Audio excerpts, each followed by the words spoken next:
Hi all எல்லாரும் டிடிஏவோட test 3 வந்து நல்லா எழுதிருப்பீங்க அப்படின்னு சொல்லி நம்புகிறோம். இப்போ யூனிட் 6ஓட ஆன்சர் கீ எக்ஸ்பிளனேஷன் பார்க்கலாம். ஃபர்ஸ்ட் கொஸ்டின், நீதி கட்சியின் குறைபாடுகள் அல்லாததை தேர்வு செய்க. 1. நீதி கட்சி ஒற்றை குறிக்கோள் கட்சியாக செயல்பட்டு வந்தது. 2. உயர் வகுப்பாரின் உயர்வுக்காக மட்டுமே முன்னுரிமை கொடுத்தது. 3. பணங்கள் தனது ஏகபோக அதிகார முனைப்பால் கட்சி வளர முடியவில்லை. 4. நீதி கட்சியிடம் நிறைய எதிர்பார்த்த சிறுபான்மையினர் குறிப்பாக பிராமணர்கள் ஏமாற்றம் அடைந்தனர். இதுக்கு என்ன ஆன்சர் அப்படின்னா ஆப்ஷன் சி. 3, 4 வந்து அவங்களோட குறைபாடே வந்து கிடையாது, அதாவது நிறைகள் அப்படிங்கிற மாதிரி கேட்டிருக்காங்க. இதில் வந்து குறைபாடுகள் அல்லாததில் வந்து ஆன்சர் 3 and 4. 1 அவங்க வந்து ஒற்றை குறிக்கோள் கட்சியாக வந்து தான் செயல்பட்டிருப்பாங்க, அதுதான் அவங்களோட ரொம்ப ட்ராபேக் ஆனதேவும். நெக்ஸ்ட் பார்த்தீங்க அப்படின்னா உயர் வகுப்பாரின் உயர்வுக்காக மட்டுமே முன்னுரிமை கொடுத்தது அப்படின்னு கொடுத்துருப்பாங்க. அவங்க என்ன நினச்சிருப்பாங்கன்னா, இப்போ எந்த கட்சி ஆட்சிக்கு வருதோ அந்த கட்சியில் உள்ள அந்த வகுப்பாருக்கு மட்டும்தான் ரொம்ப முக்கியத்துவம் கொடுக்கணும் அப்படிங்கிற எண்ணத்தில் தான் நீதி கட்சி இருந்திருக்கும். இதுவும் அவங்களோட குறைபாடு தான்.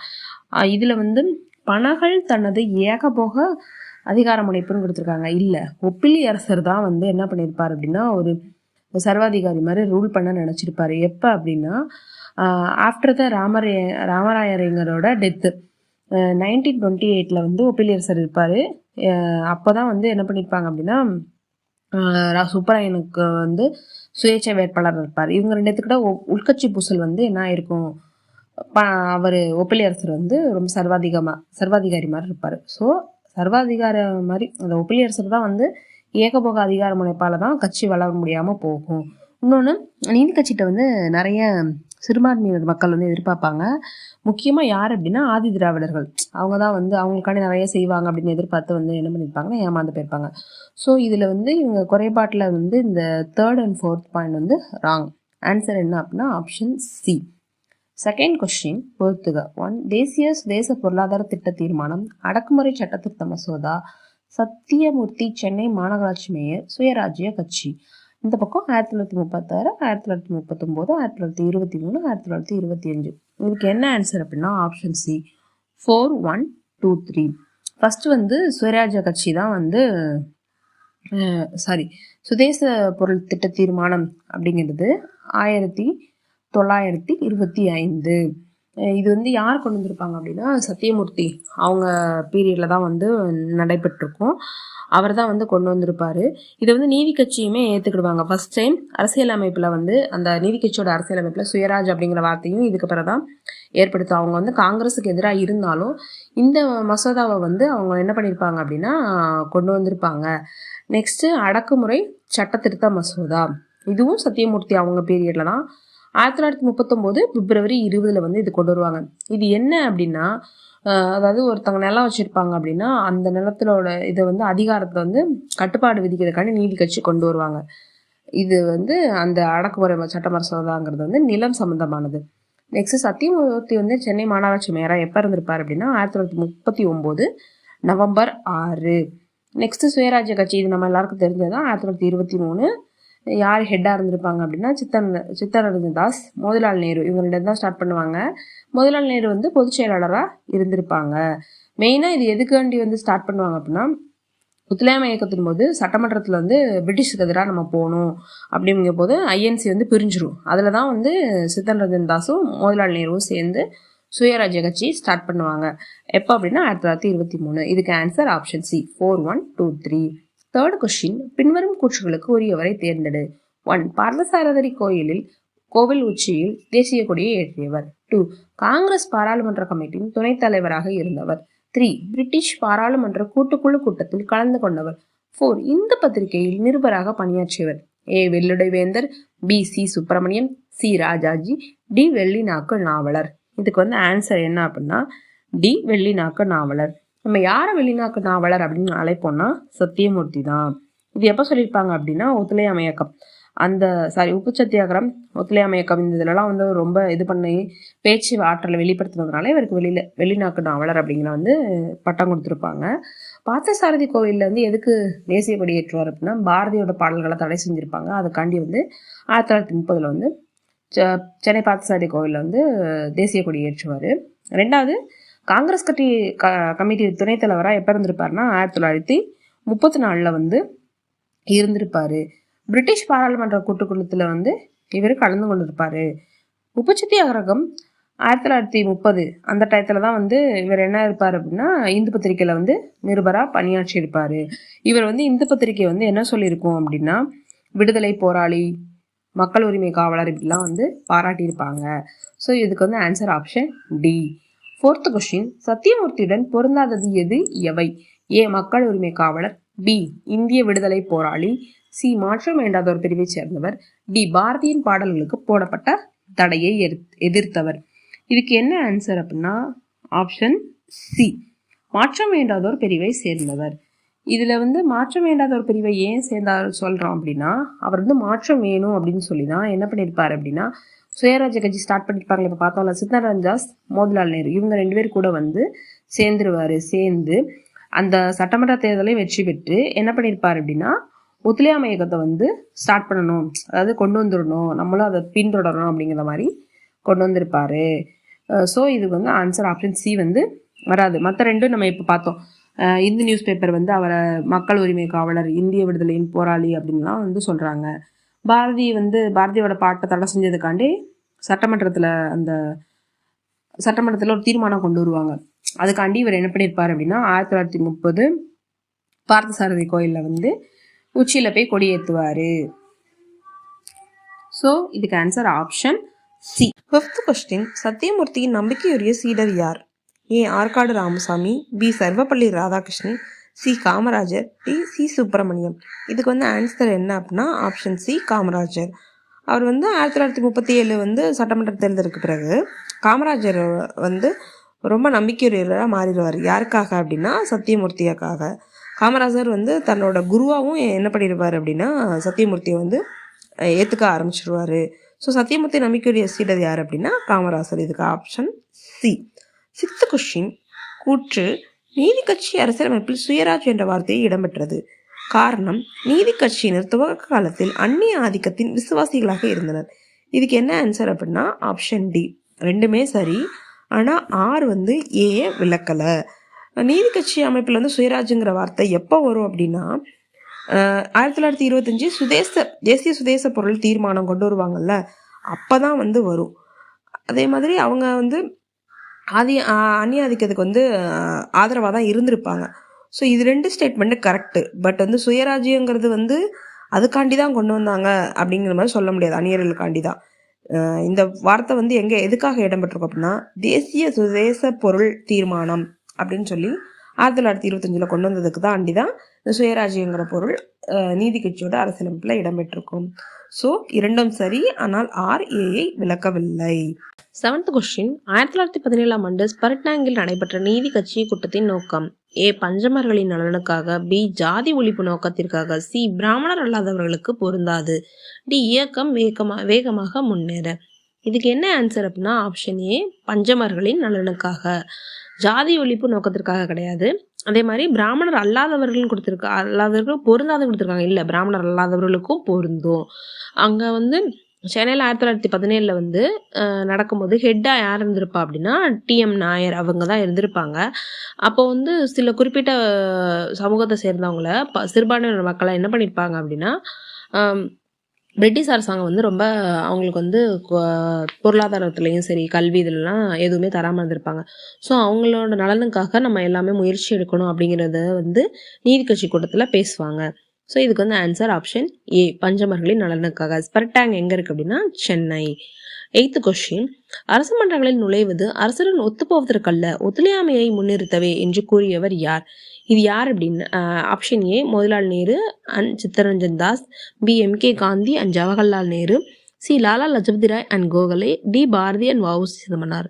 இது யார் சொல்லியிருப்பாங்க அப்படின்னா மோதிலால் நேரும் சித்தரஞ்சன் தாஸும். இப்போ தான் பார்த்தோம் நம்ம சுயராஜ்ய கட்சி தொடங்கியிருப்பாங்க. எதுக்காண்டி அப்படின்னா ஒத்துழையாமை இயக்கத்தை வந்து கொண்டு வரணும், சட்டமன்றத்துக்குள்ள நம்ம எப்படியாவது நுழையணும் அப்படிங்கிறதுக்காக 2 பிரிவாக பிரிவாங்க இந்திய தேசிய காங்கிரஸில். அதில் வந்து மாற்றத்தை விரும்புவோர் அப்படிங்கிற இதில் வந்து யார் சேர்ந்திருப்பா அப்படின்னா சித்தரஞ்சன் தாஸும் மோதிலால் நேருவும் 1923 வந்து சுயராஜ்ய கட்சியை தொடங்குவாங்க. அப்போ தான் இந்த ஸ்டேட்மெண்ட்டை வந்து இவங்க 2 பேரும் சொல்லுவாங்க. ஸோ இதுக்கு வந்து ஆன்சர் என்ன அப்படின்னா ஆப்ஷன் ஏ. 9வது கொஸ்டின் கூற்று நீதி கட்சி பிராமணர் அல்லாதவர்களை குற்றவாளி என கருதிய குற்ற பழங்குடியினர் சட்டத்தை நீக்காதது தவறு. காரணம் தேர்தலில் தோல்வியை தவிர்க்க பிராமணர்களை கட்சியில் சேர்த்து கொண்டது. இதுக்கு என்ன ஆன்சர் அப்படின்னா ஆப்ஷன் டி. இரண்டும் சரி. RAயை விளக்கவில்லை. நீதி கட்சி பிராமணர் இல்லாதவங்களை குற்றவாளி அப்படிங்கிறத யாரு கொண்டு வந்திருப்பா அப்படின்னா இது பிரிட்டிஷ் கொண்டு வந்திருப்பாங்க. எப்போ அப்படின்னா 1871 கொண்டு வந்திருப்பாங்க. இது நீதி கட்சி என்ன பண்ணியிருப்பாங்க அப்படின்னா ஒரு சில பேர் ஒரு குறிப்பிட்ட எழுதவங்கள குற்றவாளி இவங்களால நாங்கள் இது பண்ண மாட்டோம் அப்படிங்கிற மாதிரி கொண்டு வந்திருப்பாங்க. அந்த சட்டத்தை அப்போ நீக்கியிருக்க மாட்டாங்க. ஆனால் 1947 இந்த சட்டம் நீக்கப்பட்டிருக்கும். இதுக்கு சுப்பராயன் அப்படிங்கிறவர் முயற்சிகள்லாம் எடுப்பார். நீதி கட்சிக்காரங்க தான். ஆனால் அப்போ அந்த டயத்தில் இந்த குற்ற பழங்குடி சட்டத்தை நீக்க மாட்டாங்க அப்படின்னு சொல்லியிருப்பாங்க. இதனால காங்கிரஸுக்கும் நீதி கட்சிக்கும் நிறைய வாக்குவாதங்கள்லாம் நடக்கும். தேர்தலில் தோல்வியை தவிர்க்க பிராமணர்கள் கட்சியில் சேர்த்து கொண்டது. ஆமாம், ஏன் அப்படின்னா இவங்க வகுப்பாரி பிரதிநிதித்துவ சட்டத்தை கொண்டு வருவாங்க. அப்போது பிராமணர்களுக்கு வேலையே இல்லாமல் போகும். உடனே காங்கிரஸ் என்ன பண்ணுவாங்க அப்படின்னா தன்னோட கட்சியில் பிராமணர் அல்லாதவங்களை சேர்ப்பாங்க.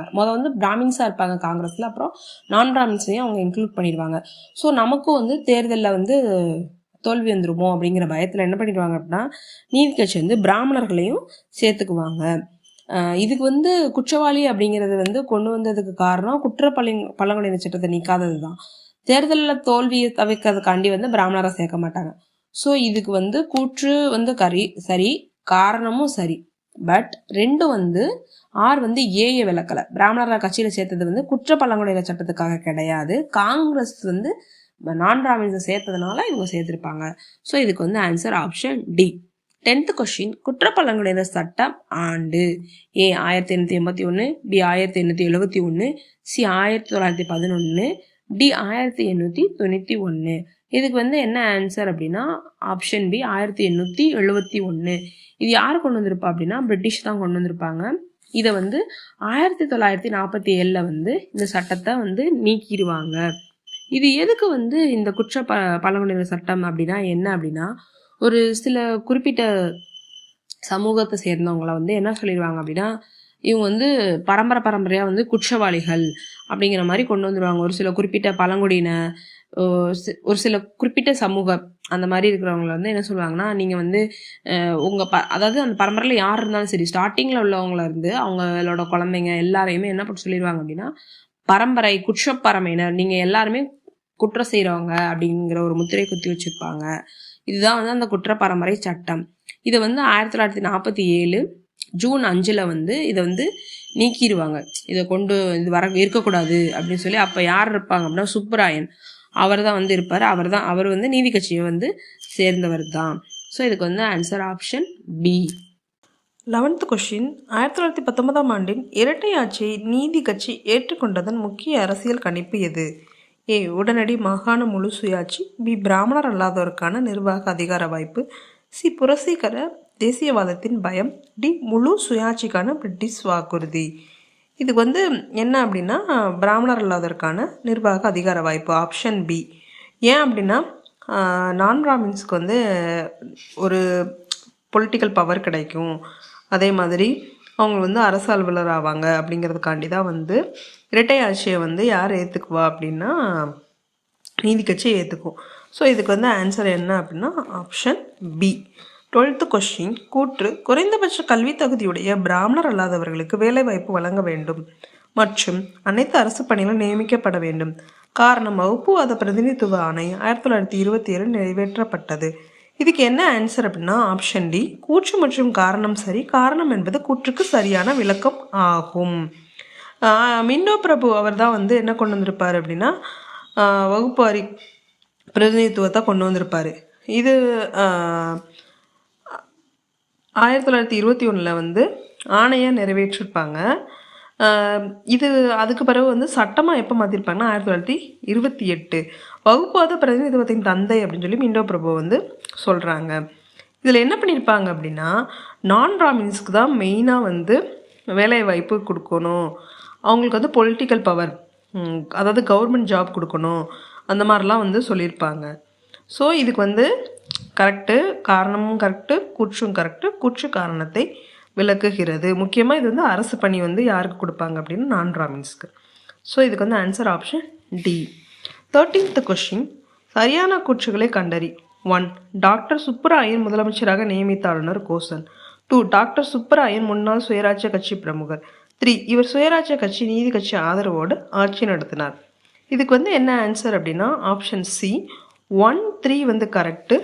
2 செகண்ட் ஸ்டேட்மெண்ட் வந்து ராங். செகண்ட் ஸ்டேட்மெண்ட் ஏறாங்கன்னா சுப்பராயன் வந்து 1926 to 30 அந்த காலகட்டத்தில் தான் வந்து ஆட்சி அமைச்சிருப்பார். இவர் யார் அப்படின்னா நீதி கட்சியோட முன்னாள் பிரமுகர் தான். ஃபஸ்ட்டு வந்து சிவிஎஸ் நரசிம்மராஜுவை வந்து அழைப்பு விடுப்பார். யார் அப்படின்னா ஆளுநர் கோஷன், சுயராஜ்ய கட்சியை சேர்ந்தவர்.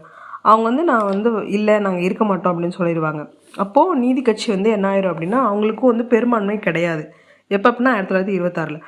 அப்போது இவங்க என்ன பண்ணுவாங்க அப்படின்னா சுயேட்சை வேட்பாளர் ஒருத்தரை வந்து கூப்பிடுவாங்க. அவங்க தான் யார் அப்படின்னா சுப்புராயன். அவங்க தலைமையில் தான் வந்து முதலமைச்சராக இருந்து ஆட்சி வழி நடத்துவாங்க. எப்போ டு எப்போன்னா 1926 to 1929 வரைக்கும். ஸோ இவர் வந்து சுயராஜ்ய கட்சி நீதி கட்சி இந்த 2 கட்சியோடு தான் என்ன பண்ணியிருப்பார் அப்படின்னா அந்த 2 கட்சியோட இணைந்து ஒரு அரசவையை அமைச்சிருப்பாங்க. ஸோ இதுக்கு வந்து answer option C. 1, 3. 14th question, வகுப்புவாரி இடஒதுக்கீடு முறை யாருடைய ஆட்சியில் கொண்டு வரப்பட்டது? ஏ. பொப்பிலி அரசர், B. Shanmuga Sundaram, C. Muthiah, D. Doctor C. Subbarayan. இதுக்கு வந்து ஆன்சர் என்ன அப்படின்னா டாக்டர் சி. சுப்பராயன். சுப்பராயன் அவங்களோட ஆட்சி காலத்தில் தான் வந்து என்ன கொண்டு வந்திருப்பாங்க அப்படின்னா வகுப்புவாரி பிரதிநிதித்துவ அடிப்படையில் வந்து கொண்டு வந்திருப்பாங்க இடஒதுக்கீடு. இது வந்து ஒவ்வொரு குறிப்பிட்ட பிரிவினருக்கும் வந்து இவ்வளோ சதவீதம் அரசு வேலையில் வந்து இருக்கும், இடஒதுக்கீடு இருக்கும் அப்படிங்கிறத வந்து கொண்டு வந்திருப்பாங்க. இதை வந்து முத்தையா முதலியார் அப்படிங்கிறவர் கொண்டு வந்திருப்பாங்க. இதை வந்து கோட்டா முறை அப்படின்னு வந்து கூப்பிடுறாங்க. இது வந்து முக்கியமாக பிற்பட்டோருக்கும் தாழ்த்தப்பட்டோருக்கும் வந்து நீதி கட்சி வந்து பிரதிநிதித்துவம் தந்தது. ஸோ இதுக்கு answer option D. Doctor C. Subbarayan. 15th question, கூற்று நீதி கட்சியில் 1930க்கு மேல் பிராமணர்களுக்கு திறந்து விடப்பட்டது. காரணம் காங்கிரஸ் ஆதரவோடு ஆட்சியை பிடிக்க வேண்டும் என்பதே ஆகும். ஏ. கூற்று காரணம். இதுக்கு வந்து என்ன ஆன்சர்னா கூற்று காரணம் வந்து சரி. கூற்று காரணத்தை விளக்குகிறது. Option C. 1930 வந்து எலெக்ஷன் வந்து நடக்கும். அப்போ வந்து இரட்டை ஆட்சியின் கீழே தான் வந்து நடக்கும். அது வந்து 4வது சட்டமன்ற தேர்தல் 1930. அப்போ என்ன ஆகும் அப்படின்னா ஒரு தீர்மானம் இது பண்ணுவாங்க. 1930 ஜூன் 15 எல்லா பிராமணர்களும் வந்து நீதி கட்சியில் இணைஞ்சிக்கலாம் அப்படின்னு. முக்கிய நோக்கம் என்னென்னா காங்கிரஸோட ஆதரவோடு தான் என்ன பண்ணணும் அப்படிங்கிறது, காங்கிரஸ் ஆதரவோட ஆட்சியை பிடிக்கணும் அப்படிங்கிறது அவங்களோட எண்ணமாக இருக்கும். இது வந்து காங்கிரஸ் வந்து தேர்தலில் கலந்துக்கக்கூடாதுன்னு இருப்பாங்க. எப்போ அப்படின்னா 1929 லாகூர் மாநாட்டு தீர்மானத்தில் வந்து காங்கிரஸ் முடிவு செஞ்சுருப்பாங்க. நம்ம வந்து யாருமே வந்து எலெக்ஷனில் பார்ட்டிசிபேட் பண்ணக்கூடாது. அதே மாதிரி சட்டமன்ற தேர்தலை வந்து புறக்கணிச்சிருப்பாங்க. யார் அப்படின்னா காங்கிரஸ். ஸோ இதில் வந்து நம்ம என்ன தெரிஞ்சுக்கலாம் அப்படின்னா கூற்று காரணம் சரி, கூற்று காரணத்தை விளக்குகிறது. ஸோ இதுக்கு ஆன்சர் வந்து ஆப்ஷன் சி. 16th கொஸ்டின், நீதி கட்சியின் வீழ்ச்சிக்கான காரணங்களில் சரியானது எது? கட்சிக்குள் நிலவிய மோதல், அதிகாரத்தை தவறாக பயன்படுத்துவது, ஆட்சியை கைப்பற்றுவதில் போட்டி, காங்கிரஸ் கட்சியுடன் நீதி கட்சி இணைந்தது. இதுக்கு வந்து என்ன வரும் அப்படின்னா ஆப்ஷன் ஏ. 1, 2, 3 வந்து கரெக்டு. ஃபஸ்ட்டு 3 ஸ்டேட்மெண்ட் வந்து கரெக்டு தான். என்ன அப்படின்னா கட்சிக்குள்ளே வந்து மோதல் ஏற்படும், அதிகாரத்தை தவறாக பயன்படுத்துவாங்க, ஆட்சியை கைப்பற்றுவதில் வந்து போட்டி ஏற்படும். கட்சிக்குள்ளே மோதல் அப்படிங்கும்போது என்ன பண்ணுவாங்க அப்படின்னா இஞ்சி குழு அப்படிங்கிறத வந்து முத்தையா செட்டியார் கொண்டு வருவார். ஏன் அப்படின்னா பொப்பிலி அரசர், வெங்கடகிரி குமாரராஜா இவங்களுக்கெல்லாம் வந்து கொஞ்சம் பிரச்சனை வந்துடும். எதனால் அப்படின்னா உட்கட்சி பூசல். முனுசாமி நாயுடு அவர் பொறுப்பேற்றப்ப வந்து கொஞ்சம் பூசல் வந்துடும். ஸோ இதனால் வந்து உட்கட்சி பூசல் இருக்கும். அதே மாதிரி அவங்க என்ன பண்ணுவாங்க அப்படின்னா அவங்க இதுக்குள்ளே வந்து போட்டி போடுவாங்க, யார் வந்து இது பண்ணலாம் அப்படின்னு. அதிகாரத்தை வந்து தவறாக வந்து பயன்படுத்தியிருப்பாங்க. எதுனா அந்த குற்ற பரம்பரை சட்டம் அந்த இது ரிலேட்டடாக வரும். 4th கொஸ்டின் ஸ்டேட்மெண்ட் ஏறாங்க அப்படின்னா காங்கிரஸ் கட்சியுடன் வந்து நீதி கட்சி இணையாது, நீதி கட்சி வந்து சுயமரியாதை இயக்கம், இந்தி ஜாதி எதிர்ப்பு இயக்கம் இதெல்லாம் சேர்ந்து பெரியார் வந்து என்ன பண்ணிடுவார் அப்படின்னா திராவிடர் கழகம் அப்படின்னு 1944 கொண்டு வந்துடுவார். 17th question, EVR Periyar quota முறையை கொண்டு வந்த முத்தையாவை நீண்ட காலம் வாழ்க என எந்த பத்திரிகையில் எழுதினார்? ஏ உண்மை, பி புரட்சி, சி விடுதலை, டி குடியரசு. இதுக்கு வந்து ஆன்சர் என்ன அப்படின்னா ஆப்ஷன் டி குடியரசு. 1928 நவம்பர் 11 என்ன எழுதியிருப்பார் அப்படின்னா பெரியார் வந்து முத்தையா முதலியாரை வந்து நீண்ட காலம் வாழ்க, ஏன்னா அவர் வந்து கோட்டா முறையில் கொண்டு வந்திருப்பார். கோட்டா முறை அப்படின்னா என்னென்னா வகுப்பாரி பிரதிநிதித்துவ அடிப்படையில் வந்து அதன் அடிப்படையில் தான் இது வரும். எந்தெந்த வகுப்புக்கு வந்து எவ்வளவு இடங்கள் அப்படிங்கிறத வந்து பிரிச்சிருப்பாங்க. அப்போவே என்ன பண்ணியிருக்காங்க அப்படின்னா இடஒதுக்கீடு முறையை வந்து கொண்டு வந்திருக்காங்க. Next question, 18th question, quota முறையில் சரியான இணையை கண்டறி. ஏ பிராமணர் அல்லாதவர் 43%, முஸ்லீம் 18%, கிறிஸ்துவர் 16%. பி பிராமணர் அல்லாதவர் 44%, முஸ்லீம் 16%, கிறிஸ்துவர் 16%. சி பிராமணர் அல்லாதவர் 34%, முஸ்லீம் 16%, கிறிஸ்துவர் 18%. டி பிராமணர் அல்லாதவர் 34%, முஸ்லீம் 16%, கிறிஸ்துவர் 20%. இதுக்கு என்ன ஆன்சர் அப்படின்னா பி பிராமணர் அல்லாதவர் 44%, முஸ்லீம் 16%, கிறிஸ்துவர் 16%. முத்தையா முதலியார் வந்து என்ன பண்ணியிருப்பார் அப்படின்னா அவர் வந்து ஒரு சட்ட வல்லுனர். அவர் வந்து வகுப்பாரி பிரதிநிதித்துவ அடிப்படையில் வந்து ஒரு சில ரூல்ஸ்லாம் கொண்டு வருவார். அதன் அடிப்படையில் தான் என்ன இருக்கும் அப்படின்னா அந்த கோட்டா முறை அப்படிங்கிறது இருக்கும். அப்போது பிராமணர் இல்லாதவங்களுக்கு 44, முஸ்லீமுக்கு 16, கிறிஸ்டினுக்கு 16 இருப்பாங்க. அதே மாதிரி பிராமணர்களுக்கும் கொடுத்துருப்பாங்க. எவ்வளோ அப்படின்னா 16%. அப்புறம் ஆங்கில இந்தியர்களுக்கும் 16%. நெக்ஸ்ட்டு ஆதிதிராவிடர்களுக்கு 8% இந்த மாதிரி இருக்கும். இது வந்து எதுக்கு வரும் அப்படின்னா அவங்க அந்த கவர்மெண்ட் ஜாபில் வந்து இவ்வளோ பர்சன்டேஜ் இருக்கணும் அப்படிங்கிறதுக்காண்டி இவர் கொண்டு வந்திருப்பார். மக்கள் தொகைக்கு ஏற்ற மாதிரி வந்து இல்லை அப்படின்னு சொல்லி இதுக்கு வந்து சுதேசமித்திரன் பத்திரிக்கையும் இந்து பத்திரிக்கையும் என்ன பண்ணியிருப்பாங்க அப்படின்னா எதிர்ப்பு கூட தெரிவிச்சிருப்பாங்க. இதுக்கு வந்து ஆன்சர் என்ன அப்படின்னா ஆப்ஷன் பி. 19th கொஸ்டின், 1930 நடைபெற்ற சட்டமன்ற தேர்தலில் வெற்றி பெற்ற இடங்களை கண்டறி. ஏ நீதி கட்சி போட்டியிட்டு 45 இடங்களில் 38 இடங்கள் வெற்றி, லிபரல் 10 இடங்களில் வெற்றி. பி நீதி கட்சி போட்டியிட்டு 45 இடங்களில் 35 இடங்கள் வெற்றி, லிபரல் 12 இடங்களில் வெற்றி. சி நீதி கட்சி போட்டியிட்டு 45 இடங்களில் 38 இடங்கள் வெற்றி, லிபரல் 10 இடங்களில் வெற்றி.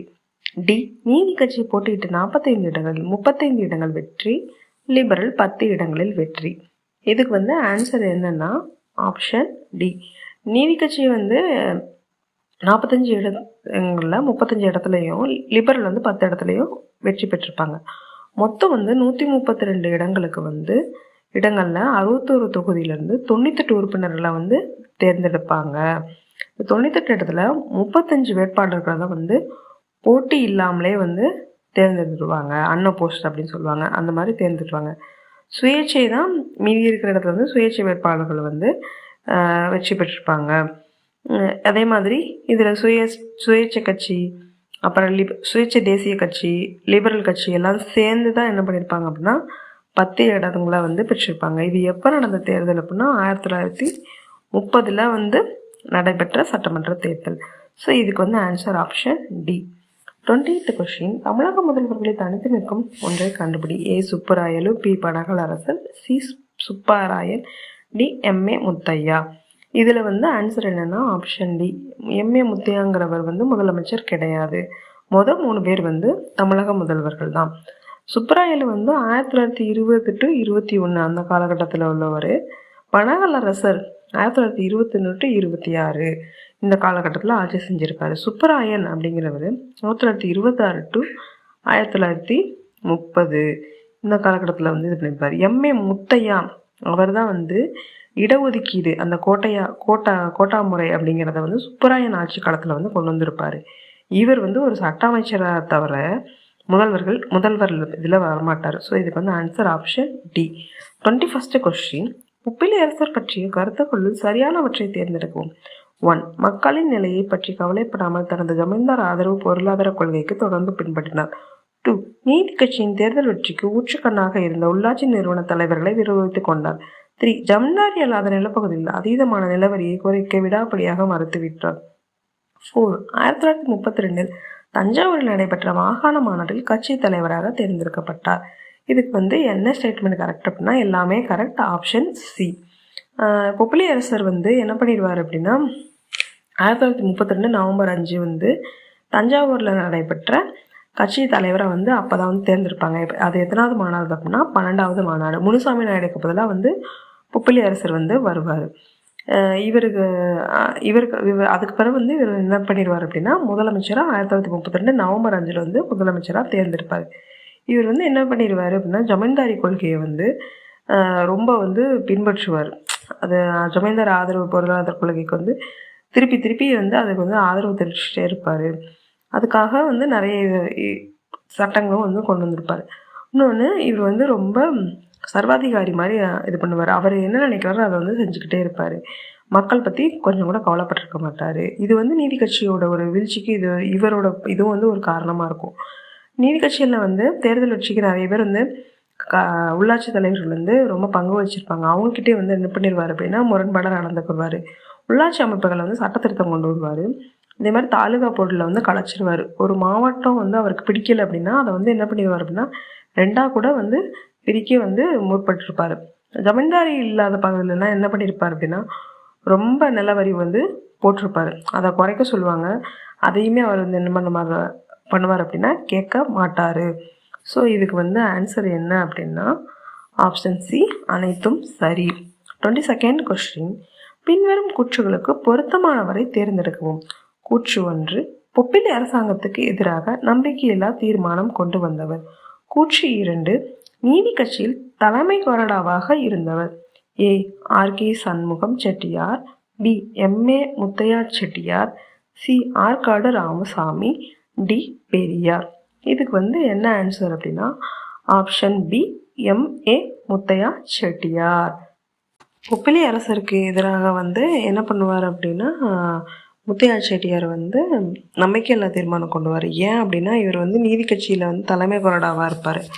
அவரை உடனே இவர் பதவி நீக்கம் செஞ்சோடனே நம்பிக்கையில்லா தீர்மானம் கொண்டு வந்துடுவார். இவரை திருப்திப்படுத்துறதுக்காண்டி என்ன பண்ணுவார் அப்படின்னா இவரை கல்வி அமைச்சர் ஆக்குவார். யாருக்கு பதில் அப்படின்னா குமாரசாமி ரெட்டியார் இருப்பார். அவரை தூக்கிட்டு இவரை என்ன பண்ணிடுவார் அப்படின்னா முத்தையா செட்டியாரை பொப்பிலி அரசர் கல்வி அமைச்சராக மாற்றிடுவார். ஸோ இதுக்கு answer option B MA. Muthiah Chettiar.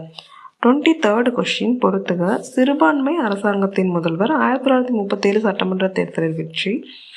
சுயமரியாதை இயக்கம், தீண்டாமை ஒழிப்பு, உள்துறை அமைச்சர். இந்த பக்கம் ஈரோடு திட்டம், முகமது உமார், பொப்பிலி அரசர், காங்கிரஸ், ஈவேரா. இதுக்கு 23rd கொஸ்டினுக்கு ஆன்சர் ஆப்ஷன் டி 3, 4, 5, 2, 1. சிறுபான்மை அரசாங்கத்தின் முதல்வர் யார் அப்படின்னா பொப்பிலி அரசர். இப்போ தான் பார்த்தோம். அவர் 1934 தேர்தலில் சுயராஜ்ய கட்சி வெற்றி பெற்ற 29 இடம். ஆனால் அவங்க நான் தேர்தலில் நாங்கள் எலெக்ஷனில் வின் பண்ணாலும் ஆட்சி அமைக்க விரும்பலைங்கவும் பொப்பிலி அரசர் குறைந்த இடங்களை வச்சு என்ன பண்ணிடுவார் அப்படின்னா அரசாங்கத்தோட முதல்வர் ஆயிடுவார். எப்போனா 1937. ஸோ இதுக்கு ஆன்சர் பொப்பிலி அரசர். 1937 சட்டமன்ற தேர்தலில் யார் வின் பண்ணுவா அப்படின்னா காங்கிரஸ் தான். ஜிஓஐ ஆக்ட் 1935 படி தான் 1934 ஒரு தேர்தல் நடக்கும். 37 அந்த தேர்தலில் சத்தியமூர்த்தி தான் காங்கிரஸ் சார்பாக முதலமைச்சராக இருப்பார். சுயமரியாதை இயக்கத்தை நம்ம ஈவேரா பெரியார் தான் கொண்டு வந்திருப்பார் 1925. தீண்டாமை ஒழிப்பு அப்படிங்கிறது ஈரோடு திட்டத்தில் கொண்டு வருவாங்க. இதுவும் பெரியார் தான் கொண்டு வருவார். ஒரு 7 திட்டங்களை கொண்டு வந்திருப்பார் ஈரோடு பிளான் அப்படின்னு சொல்லி வச்சு. உள்துறை அமைச்சராக யார் இருந்திருப்பா அப்படின்னா முகமது உமார். இப்போ பார்த்தாலும் பொப்பிலி அரசர் நம்பிக்கையில்லா தீர்மானம் கொண்டு வரவும் ஆற்காடு ராமசாமி, சண்முகம் செட்டியார்லாம் என்ன பண்ணிடுவாங்க அப்படின்னா தோல்வி அடைஞ்சிருவாங்க. அப்போது அவங்களோட ஆதரவு இல்லாமல் தோற்றுருவாங்க. யார் அப்படின்னா எம்ஏ முத்தையா செட்டியார் இவங்க 2 பேருக்கும் ஆதரவு கொடுக்க மாட்டார். ஸோ இவங்களை திருப்திப்படுத்துறதுக்காக என்ன பண்ணியிருப்பார் அப்படின்னா புதுசாக உள்துறை அமைச்சரகம் அப்படிங்கிறத ஒன்று கொண்டு வருவார். அதில் வந்து முகமது உஸ்மான் அப்படிங்கிறவரையும் பின் ஏடி பன்னீர்செல்வம் அப்படிங்கிறவரையும் அமைச்சராக நியமிப்பாங்க. ஸோ இப்போ உள்துறை அமைச்சராக யார் இருப்பா அப்படின்னா முகமது உமான். இது வந்து பொப்பிலி அரசர் வந்து திருப்திப்படுத்துறதுக்காக கொண்டு வரப்பட்ட ஒரு அமைச்சரவை தான் அந்த உள்துறை அமைச்சருங்கிற ஒரு பதவி. ஸோ இதுக்கு answer option D 3, 4, 5, 1, 2. 24th question. Erode திட்டத்தின் முக்கிய கூறுகளில் தவறான ஒன்றை தேர்ந்தெடுக்கவும். ஏ மதுவிலக்கு கொள்கையை கடைபிடித்தல். பி அனைவருக்கும் வகுப்புவாரி பிரதிநிதித்துவ முறையை நடைபெறுத்துதல். சி அனைவருக்கும் ஆயுள் காட்டு திட்டத்தை விரிவுபடுத்துதல். டி அனைத்து நிர்வாக அமைப்புகளும் அதிகாரத்தை கொடுக்காமல் தன் அதிகாரத்தின் கீழ் செயல்படுமாறு வைத்தல். இதுக்கு வந்து ஆன்சர் என்னென்னா ஆப்ஷன் டி. என்னென்ன பண்ணுவாங்க அப்படின்னா அவர் வந்து எல்லாரோட ஆதரவையும் வந்து பெறுவார் ஈரோடு பிளான் மூலம். ஃபஸ்ட்டு வந்து அத்தியாவசிய தொழில் கொண்டு வருவாங்க, அனைவருக்கும் ஆயுள் காப்பீடு அந்த இது கொண்டு வருவாங்க, மதுவிலக்கு கொள்கையை வந்து கடைபிடிப்பாங்க, இலவச கட்டாய கல்வி, தீண்டாமை ஒழிப்பு, வகுப்புவாரி பிரதிநிதித்துவத்தை நடைமுறைப்படுத்துதல், இது எல்லாமே வரும். அனைத்து நிர்வாக அமைப்புகளுக்கும் அவர் என்ன பண்ணிடுவார் அப்படின்னா அதிகாரம் கொடுப்பார். தன் அதிகாரத்துக்கு கீழே வந்து அவர் வைக்கவே மாட்டார். இதுதான் வந்து ஈரோடு பிளானில் மெயின். ஸோ இதுக்கு வந்து ஆன்சர் டி வந்து ராங்காக இருக்குது. 25th question. நீதி கட்சி 1938 டிசம்பர் 29ஆம் தேதியிலிருந்து 1944 ஆகஸ்ட் 27ஆம் தேதி வரை யார் தலைமையின் கீழ் செயல்பட்டது? A Periyar, B Sathyamurthy, C Rajaji, D PT. Rajan. இதுக்கு வந்து என்ன ஆன்சர் அப்படின்னா ஏ பெரியார். பெரியார் தான் வந்து என்ன பண்ணுவார் அப்படின்னா இந்த 1944 அந்த காலகட்டத்தில் தான் வந்து திராவிடர் கழகம் அப்படிங்கிறத வந்து ஒன்று ஏற்படுத்துவார். நீதி கட்சி அப்புறம் வந்து திராவிடர் கழகமாக மாறும். ஸோ இதுக்கு வந்து ஆன்சர் என்ன அப்படின்னா option A Periyar. 26th question. 1934ஆம் ஆண்டு நடைபெற்ற சட்டமன்ற தேர்தலில் சுயராஜ்ய கட்சி எத்தனை இடங்களில் வெற்றி பெற்று தனி பெரும்பான்மையுடன் திகழ்ந்தது? ஏ 39, பி 13, சி 29, டி 30. இதுக்கு வந்து ஆன்சர் என்னன்னா ஆப்ஷன் சி 29. அவங்க வந்து 29 பிளேஸ் வச்சு பெரும்பான்மை இருப்பாங்க. ஆனால் அவங்க வந்து தேர்தலில் நாங்கள் நிற்கலை அப்படின்னு சொல்லி மறுத்துருவாங்க. அதனால் பொப்பிலி அரசர் வந்து முதலமைச்சராக வந்து பொறுப்பேற்பார். ஸோ இதுக்கு வந்து ஆன்சர் ஆப்ஷன் சி. 27வது கொஸ்டின். கூற்று 3 வருடம் நடைபெற வேண்டிய மந்திரி சபை வருட காலம் 7 வருட காலம் நடைபெற்றது. காரணம் சைமன் கமிஷன் அறிக்கை வெளிவர தாமதமானதால். இதுக்கு வந்து என்ன ஆன்சர் அப்படின்னா ஏ கூற்று சரி காரணம் தவறு. இது வந்து சைமன் கமிஷன் வந்து லேட் ஆகிறதுனால கிடையாது. செகண்ட் வேர்ல்டு வார் நடக்கும் அப்போ வந்து கவர்னர் ரூல் கொண்டு வருவாங்க. 1939 to 1945 வரைக்கும் கவர்னர் ரூல் கொண்டு வருவாங்க. அப்போ யார் இருப்பான்னா லார்ட் எர்ஸ்கைன் அப்படிங்கிறவர் தான் இருப்பார். ஸோ இதுக்கு வந்து ஆன்சர் ஆப்ஷன் ஏ கூற்று சரி காரணம் தவறு.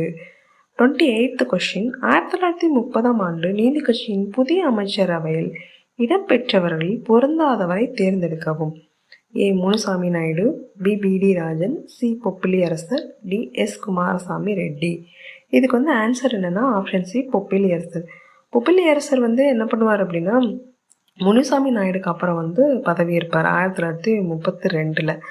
முனுசாமி நாயுடு வந்து 1930 அக்டோபர் 27 வந்து முதலமைச்சராக வந்து பதவி ஏற்பார். இவருக்கும் பி.டி. ராஜனுக்கு தான் போட்டியும் நடக்கும். பி.டி. ராஜனும் குமாரசாமி ரெட்டியும் அவரோட அமைச்சரவையில் வந்து புதிய பொறுப்பேற்பாங்க. இவர் வந்து பெரும்பான்மையை பெறாட்டையும் ஆளுநர் நியமித்த 32 உறுப்பினர்களை கொண்டு வந்து சிறுபான்மை அரசு வந்து வகிப்பார். யாருன்னா முனுசாமி நாயுடு. இதில் வந்து பொருந்தாதவங்க யாருன்னா பொப்பிலி அரசர். ஏன்னா இவர் வந்து ஒரு முதல்வர்.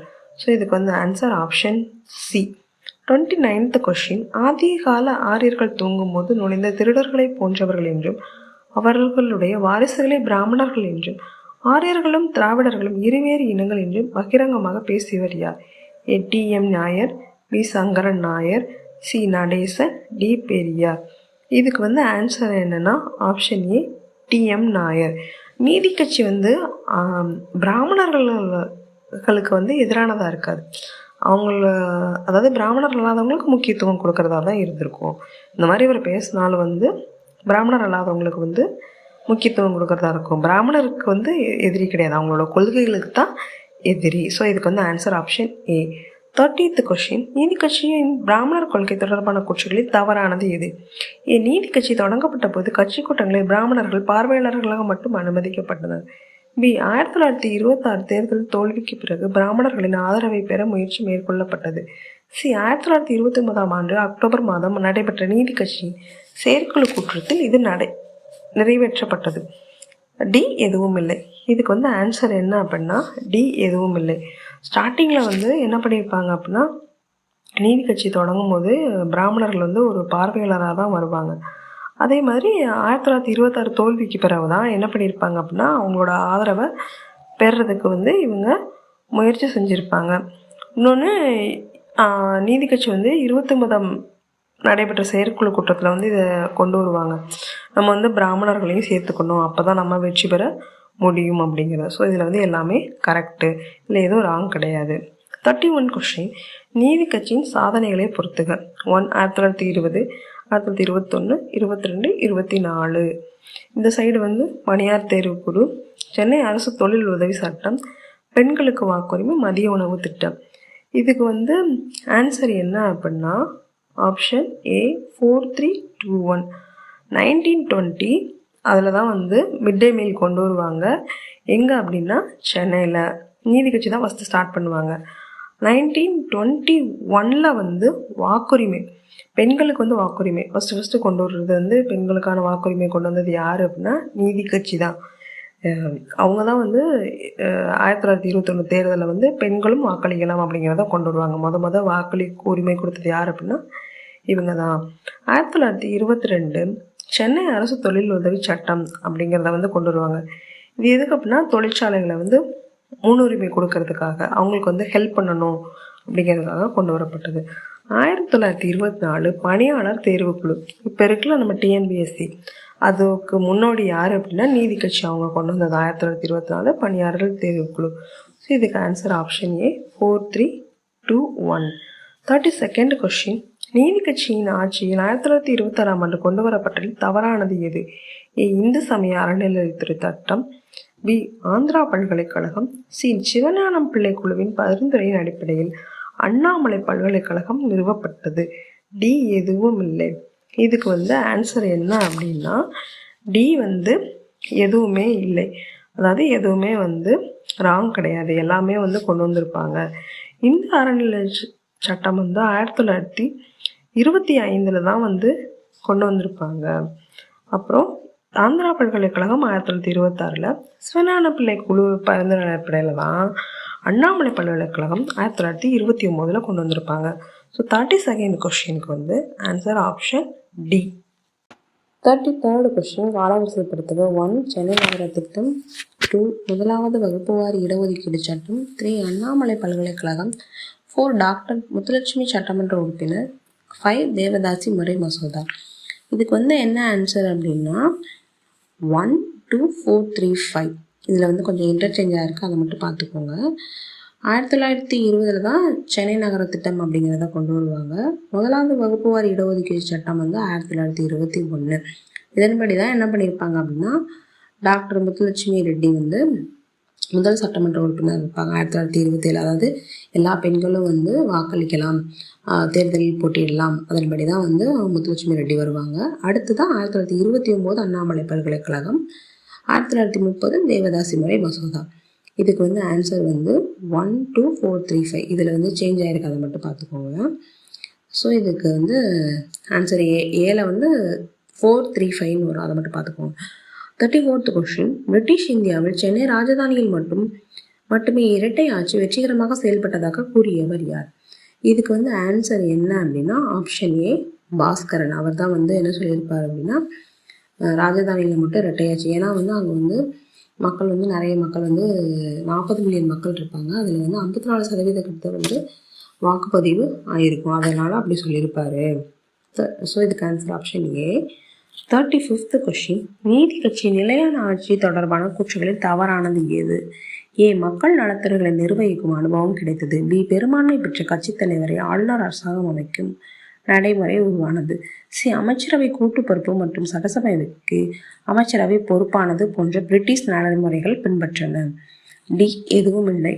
இதுக்கு வந்து ஆன்சர் என்ன அப்படின்னா ஆப்ஷன் டி. இதில் வந்து எதுவுமே வந்து ராங் கிடையாது, எல்லாமே கரெக்டு. இதில் வந்து என்ன பண்ணுவாங்க அப்படின்னா வெல்ஃபேர் கவர்மெண்ட் அப்படிங்கிறதெல்லாம் வந்து கொண்டு வந்திருப்பாங்க. நெக்ஸ்ட்டு வந்து ஆளுநர் வந்து அழைப்பாங்க. அதில் கூட நம்ம பார்த்தோம், கோசன் அப்படிங்கிறவர் வந்து சுப்பராயன் அவரை வந்து அழைச்சி அதுக்கு பிறகு தான் வந்து அவங்க வந்து ஆட்சி இது பண்ணுவாங்க. அமைச்சரவைக்கு வந்து கூட்டு பொறுப்பு, அதாவது மத்தியில் வந்து இந்த இரட்டை ஆட்சி முறை அந்த இதெல்லாம் வந்து இவங்க பின்பற்றுவாங்க. பிரிட்டிஷ் மாதிரி தான் அமைச்சரவைக்கு வந்து கூட்டு பொறுப்பு இருக்கும். அது மாதிரி சட்டசபைக்கு வந்து அமைச்சரவை பொறுப்பானது. இந்த மாதிரி இதெல்லாம் வந்து நடைமுறைகள் வச்சுருந்தாங்க அப்படிங்கிறத படிச்சிருப்போம். ஸோ இதுக்கு வந்து எதுவுமே இல்லை, டி. 36th question. நீதி கட்சி இந்திய தேசிய காங்கிரசுடன் முழுமையாக இணைக்காததற்கான சிறந்த விளக்கம் எது? ஏ சுயராஜ்யத்திற்கான கொள்கை எதிர்ப்பு, பி அரசியலமைப்பு சீர்திருத்த முறைகளில் கருத்து வேறுபாடு, சி காங்கிரஸ் பிராமண ஆதிக்கம் கொண்டதாக கருதியது, டி பிரிட்டிஷ் அழுத்தம். இதுக்கு என்ன ஆன்சர் அப்படின்னா ஆப்ஷன் சி, காங்கிரஸ் பிராமண ஆதிக்கம் கொண்டதாக கருதியது. ஏன்னா முக்கால்வாசி என்ன பண்ணியிருப்பாங்க அப்படின்னா காங்கிரஸில் வந்து பிராமின்ஸாக தான் இருப்பாங்க. நீதி கட்சி வந்து நான் பிராமின்ஸுக்காக முழுக்க வந்து போராடுற ஒரு கட்சி. அதனால் வந்து அவங்க கூட சேராமல் இருப்பாங்க. ஸோ இதுக்கு வந்து answer option C. 37th question. நீதி கட்சியின் சமூக பிரதிநிதித்துவ கொள்கை மறைமுகமாக எதற்கு வழிவகுத்தது? ஏ தேசிய ஒற்றுமையை வெளிப்படுத்தியது, பி நிர்வாகத்தில் சமூக நீதியை நிறுவனமாக்கியது, சி மாகாண சுயாட்சியை பலவீனப்படுத்தியது, டி ஜாதி அடிப்படையிலான பாகுபாட்டை முற்றிலும் முடித்தது. இதுக்கு வந்து என்ன ஆன்சர் அப்படின்னா ஆப்ஷன் பி, நிர்வாகத்தில் சமூக நீதியை நிறுவனமாக்கியது. அதாவது என்ன சொல்கிறாங்க அப்படின்னா மக்கள் எல்லாருமே வந்து ஈக்குவல் பிரதிநிதித்துவம் வந்து முக்கியமாக வந்து யாருக்கு கொடுத்துருப்பாங்க அப்படின்னா நான் பிராமின்ஸ்க்கு. சமூக நீதி வந்து நிலைநாட்டியிருக்காங்க. எதுக்காக அப்படின்னா தாழ்த்தப்பட்ட மக்கள், ஆதி திராவிடர் இதெல்லாம் நம்ம பார்த்துருப்போம், அவங்களுக்காக தான். அப்போ அதுவும் எதில் கொண்டு வரணும்னு பார்த்தாங்கன்னா நிர்வாகத்தில் மக்களில் வந்து அரசு பணியில் இருக்கணும், அரசாங்கத்தை ஆள்றவங்களா இருக்கணும், அந்த மாதிரி இதில் கொண்டு வந்திருப்பாங்க. ஸோ இதுக்கு வந்து answer option B. 38th question. நீதி கட்சியின் அரசியல் நிலைப்பாட்டில் காணப்பட்ட முரண்பாடு எது? ஏ பிரிட்டிஷ் ஆட்சியை ஆதரித்தபடியே சுதந்திர கோரல், பி சமூக சீர்திருத்த ஆதரவு இருந்தபோதும் உயர்குடி தலைமையகம், சி மக்கள் சார் இயக்கங்களுக்கு ஆதரவு இருந்தபோதும் குறைந்த மக்கள் ஆதாரம், டி காங்கிரஸ் எதிர்ப்பு மற்றும் புரட்சியாளர்களுடன் ஒத்துழைப்பு. இதுக்கு வந்து ஆன்சர் என்ன அப்படின்னா ஆப்ஷன் பி சமூக சீர்திருத்த ஆதரவு இருந்தும் உயர்குடி தலைமையகம். அதாவது நம்ம ஆல்ரெடி பார்த்துருப்போம், இப்போ வந்து எந்த பார்ட்டி வந்து ரூல் பண்ணுறாங்களோ அந்த பார்ட்டிக்கோட கம்யூனிட்டிக்கு தான் இவங்க என்ன பண்ணுவாங்கன்னா முக்கியத்துவம் கொடுப்பாங்க. இதை தான் வந்து இங்கே சொல்லியிருக்காங்க. சமூக சீர்திருத்த ஆதரவு இருந்தால் என்ன பண்ணியிருக்காங்க அப்படின்னா உயர்குடி தலைமையகம். அவங்க மக்கள்கிட்ட வந்து நல்ல பேர் இருக்கும் அவங்களுக்கு. இதனால இவங்க என்ன பண்ணிடுவாங்கன்னா ஹை அத்தாரிட்டிஸ்க்கு தான் இம்பார்ட்டன்ஸ் கொடுப்பாங்க. அதுதான் வந்து இங்கே ஒரு பெரிய பிரச்சனை. ஸோ இதுக்கு answer option B. 39th question. நீதி கட்சி தொடங்கிய சமூக நீதி திட்டத்தை மிகச் சிறப்பாக முன்னெடுத்த இயக்கம் எது? ஏ இந்திய தேசிய காங்கிரஸ், பி சுயமரியாதை இயக்கம், சி கம்யூனிஸ்ட் இயக்கம், டி சுதேசி இயக்கம். இது வந்து நீதி கட்சி தொடர்புடையது எது அப்படின்னு பார்த்தீங்கன்னா சுயமரியாதை இயக்கம். இதில் தான் வந்து பெரியார் இருப்பார். 1925 வந்து பெரியார் வந்து தொடங்குவார். மற்ற இது வந்து அதர் பார்ட்டிஸோடது, இந்திய தேசிய காங்கிரஸ், கம்யூனிஸ்ட் இயக்கம், சுதேசி இயக்கம்லாம் வந்து ஐஎன்சியோட தொடர்புடையது தான். ஸோ இது வந்து வராது. ஸோ ஆப்ஷன் இதுக்கு வந்து பி. 14th question. பிரிட்டிஷ் ஆட்சியை நோக்கிய நீதி கட்சியின் அணுகுமுறை எவ்வாறு விவரிக்கப்படுகிறது? ஏ புரட்சிகர எதிர்ப்பு, பி அமைதியான எதிர்ப்பு, சி நடைமுறை ஒத்துழைப்பு, டி முழுமையான கீழ்ப்படிதல். இதுக்கு வந்து என்ன வரணும்னா ஆன்சர் ஆப்ஷன் சி நடைமுறை ஒத்துழைப்பு. ஏன் அப்படின்னா இவங்க வந்து பிரிட்டிஷை வந்து ஒரு சில இதில் வந்து ஆதரிப்பாங்க. அவங்களோட சொல்படிலாம் வந்து ஒரு சில இதில் தான் கேட்பாங்க, எல்லாத்துலேயும் கேட்க மாட்டாங்க. ஸோ வந்து இது வராது. அதே மாதிரி இவங்க வந்து ஃபுல்லாக எதிர்க்க மாட்டாங்க, அமைதியான முறையிலையும் எதிர்க்க மாட்டாங்க. ஒரு சில இதில் வந்து அவங்களோட எதிர்ப்பை வந்து நல்லாவே தெரிவிப்பாங்க. ஸோ இதுக்கு வந்து answer option C. 41st question. Fort William Vijay Durg என மறுபெயரிடப்பட்டது இந்தியாவின் எந்த முயற்சியின் ஒரு பகுதியாகும்? ஏ வெளிநாட்டு வர்த்தக சின்னங்களை அகற்றுதல், பி காலனித்துவ சின்னங்களை அகற்றுதல், சி இராணுவ கட்டளைகளை மாற்றுதல், டி மாநில எல்லைகளை மாற்றுதல். இதுக்கு என்ன ஆன்சர் அப்படின்னா ஆப்ஷன் பி காலனித்துவ சின்னங்களை அகற்றுதல். இது வந்து எங்கே இருக்குது அப்படின்னா மகாராஷ்டிராவில் தான் இருக்குது. இது எப்போ மாற்றிருப்பாங்க அப்படின்னா விஜய் துர்க் அப்படின்னு டிசம்பர் 2024 தான் மாற்றிருப்பாங்க. விஜய் துர்க் அப்படின்னா என்ன அர்த்தம் அப்படின்னா விக்ட்ரி ஆஃப் ஃபோர்ட் அப்படின்னு சொல்லி அர்த்தம். வெற்றியின் கோட்டை அப்படிங்கிற மீனிங் வரும். இதை வந்து யார் கட்டியிருப்பா அப்படின்னா 2ஆம் ராஜா போஜா அப்படிங்கிறவங்க தான் வந்து கட்டியிருப்பாங்க. காலனித்துவம் அப்படின்னா என்ன அப்படின்னா ஒரு நாடு இன்னொரு நாடு மீது அதாவது அதிகாரம் செலுத்துறதுக்கு பேர் தான் என்னது அப்படின்னா காலனித்துவம். ஸோ இது நம்ம இருக்கக்கூடாது, பிரிட்டிஷ் போன பிறகு நம்ம ஏன் அவங்களோட இதை வச்சிருக்கணும் அப்படிங்கிறதுக்காண்டி தான் என்ன பண்ணியிருப்பாங்கன்னா விஜய் துர்க் அப்படிங்கிற நேமை மாற்றிருப்பாங்க. ஸோ இதுக்கு வந்து ஆன்சர் என்ன அப்படின்னா ஆப்ஷன் பி. ஃபோர்ட் வில்லியம் கோட்டைங்கிறது வில்லியம் கட்டுவார், ஆனால் அதை அவர் வந்து பாதுகாக்க தான் செய்வார். அதுக்கப்புறம் யார் கட்டியிருப்பாங்கன்னா 2ஆம் ராஜா போஜா அவங்க காலத்தில் தான் வந்து கட்டியிருப்பாங்க. ஸோ இதுக்கு answer option B. 42nd question, பின்வருவனவற்றில் எது சரியானது? 1. 1927 நியமிக்கப்பட்ட சைமன் கமிஷன் 1930 தனது அறிக்கையை சமர்ப்பித்து இரட்டை ஆட்சி முறையை ஒழிக்க பரிந்துரைத்தது. 2. பூனா ஒப்பந்தம் சைமன் கமிஷன் மற்றும் அதன் அறிக்கைக்கு எதிர்வினை ஆகும். இதுக்கு என்ன ஆன்சர் அப்படின்னா ஆப்ஷன் ஏ. ஒன்று மட்டும் தான் கரெக்ட். சைமன் கமிஷன் வந்து 1927 வந்து அமைச்சிருப்பாங்க. 1930 வந்து ரிப்போர்ட் சப்மிட் பண்ணுவாங்க. இது எதுக்காக அப்படின்னா 1919 இந்தியா ஆக்டை வந்து இது பண்ணுறதுக்காண்டி தான். அப்போது என்ன இருக்கும் அப்படின்னா ஒன்லி பிரிட்டிஷ் மெம்பர்ஸ் தான் இருப்பாங்க, 7 மெம்பர்ஸ் இருப்பாங்க. நான் இந்தியன்ஸாக இருப்பாங்க, அதில் இந்தியன்ஸே இருக்க மாட்டாங்க. அது வந்து ஆய்வு செய்கிறதுக்காண்டி அமைக்கப்பட்டது தான் சைமன் குழு. சைமன் அப்படிங்கிறவரோட தலைமையில தான் அமைச்சிருப்பாங்க. இன்னொன்று இது என்ன பண்ணியிருக்கோம் அப்படின்னா இரட்டை ஆட்சியை வந்து ஒழிக்க பாடுபட்டிருக்கும். இது வந்து கரெக்டு தான். 2வது இதுக்கு வந்து பூனா ஒப்பந்தம் வந்து 1932 வந்து ராம்சே மெக்டொனால்ட் அவரோட வகுப்புவாதத்துக்கு தான் எதிரானது, சைமன் கமிஷனுக்கு கிடையாது. உங்களுக்கான கேள்வி, பூனா ஒப்பந்தம் யார் யாருக்கு இடையில வந்து ஏற்படுத்தப்பட்டது அப்படிங்கிறத கமெண்ட் செக்ஷன்ல போடுங்க. 43rd கொஸ்டின், பிட் இந்திய சட்டம் 1784 கீழ்கண்ட கூற்றுகளில் எது தவறானது? கூற்று 1, 1784 ஆண்டு இங்கிலாந்து பிரதமர் வில்லியம் பிட் என்பவர் இந்தியாவிற்கான வரைவு மசோதா ஒன்றினை தயாரித்தார்.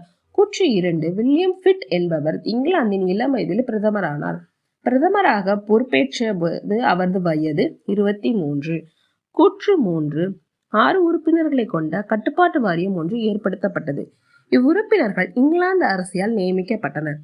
இதுக்கு வந்து என்ன ஆன்சர் அப்படின்னா ஆப்ஷன் சி. 2, 3 வந்து ராங். 1784 வந்து அவர் பிட்டு தான் வந்து கொண்டு வருவார். இது எதுக்கு கொண்டு வருவாங்க அப்படின்னா இதுக்கு முன்னாடி கொண்டு வந்த வரைவு மசோதான்னு ஒன்று கொண்டு வந்திருப்பாங்க, அதாவது ஒழுங்குமுறை சட்டம். அதை வந்து அதில் உள்ள குறைபாடுகளெல்லாம் நீக்கிறதுக்காண்டி கொண்டு வரப்பட்டதா என்னது பிட்டு. இவர் வந்து அப்போ வந்து இவருக்கு வந்து வயசு 23 கிடையாது, 24. ஸோ இந்த செகண்ட் ஸ்டேட்மெண்ட் வந்து ராங். அதே மாதிரி இது வந்து பிரிட்டிஷ் ராணி அவங்க கொண்டு வந்திருக்க மாட்டாங்க. யார் கொண்டு வந்திருப்பாங்கன்னா பிரிட்டிஷ் கவர்மெண்ட் தான் கொண்டு வந்திருப்பாங்க. இதோட பிட் இந்தியா சட்டம் 1984 முக்கிய நோக்கம் என்ன அப்படின்னா இந்தியாவில் வந்து ரொம்ப நல்லா ஒரு அதாவது கவர்மெண்ட் வந்து நல்ல கவர்மெண்ட்டாக இருக்கணும் அப்படிங்கிறதுக்காண்டி கொண்டு வர்றதும், இன்னொன்று பிரிட்டிஷ் இந்தியா பகுதிக்கு வந்து பாதுகாப்பு அளிக்கிறது தான். அது என்ன பிரிட்டிஷ் இந்தியா அப்படின்னா ஆங்கில கிழக்கிந்திய கம்பெனி இருக்காங்கல்ல, அவங்க எதெல்லாம் வந்து ரூல் பண்ணாங்களோ அதுதான் பிரிட்டிஷ் இந்தியா பகுதி அப்படின்னு சொல்லி வச்சுருந்தாங்க.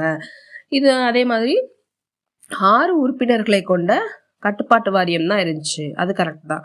ஆனால் இது வந்து யார் கொண்டு வந்திருப்பா அப்படின்னா அந்த கவர்மெண்ட் தான், அதாவது கிழக்கிந்திய கம்பெனி தான் கொண்டு வந்திருப்பாங்களே தவிர ராணி கிடையாது.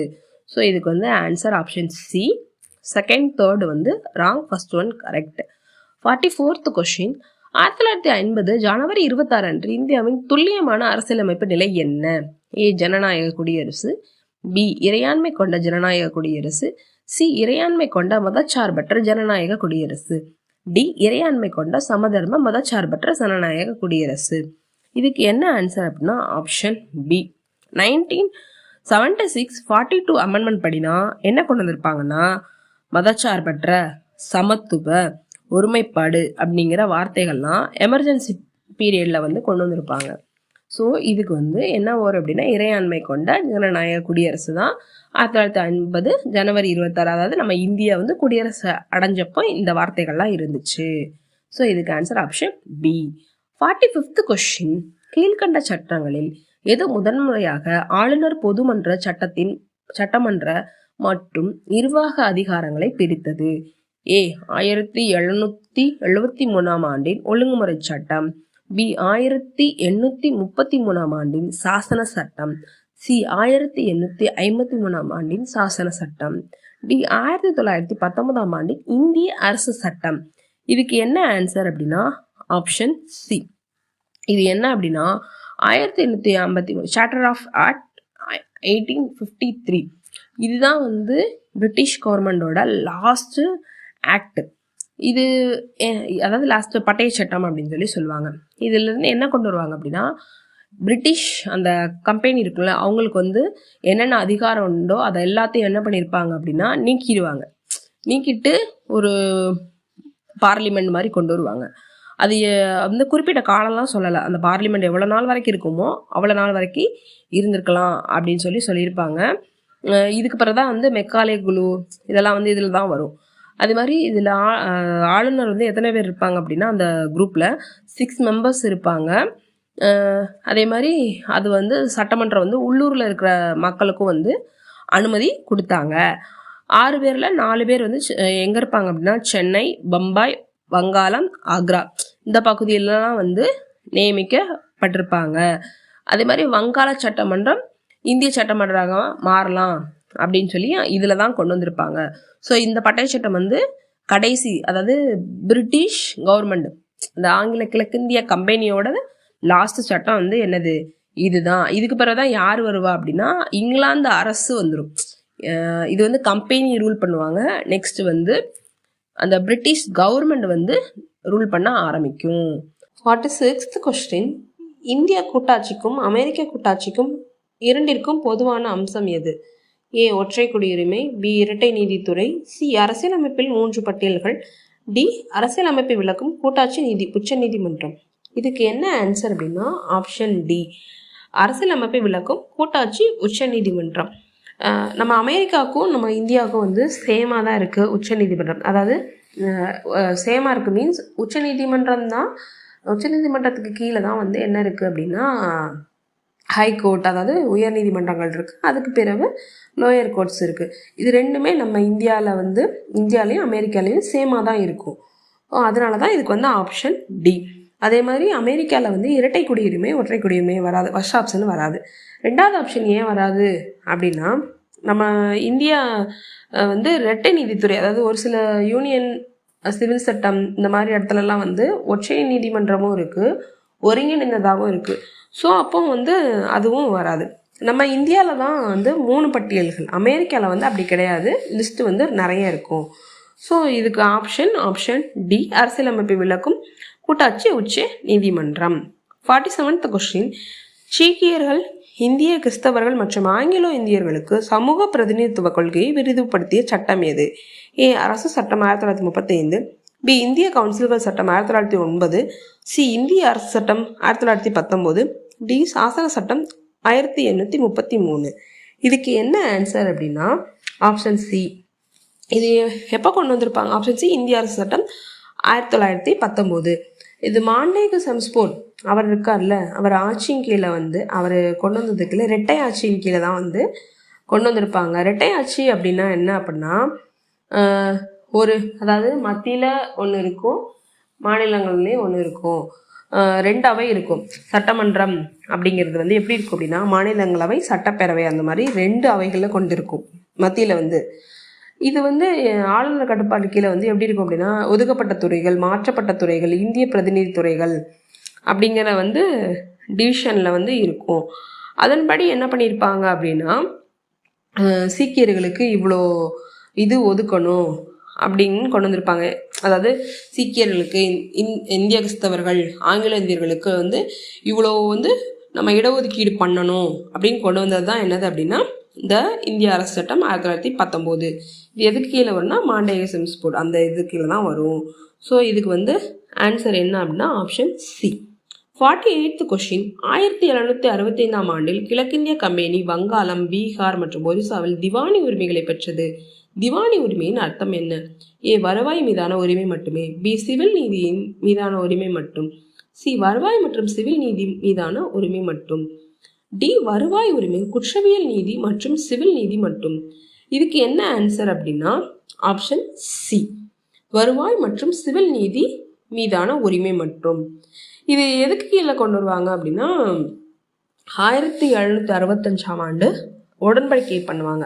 இது எதனால இந்த உடன்படிக்கை வரும் அப்படின்னா பக்சார் போர் இருக்குல்ல 1964 அப்போ நடந்த பக்சார் போர் அடிப்படையில் தான் அலகாபாத் உடன்படிக்கை வந்து கொண்டு வருவாங்க 1965.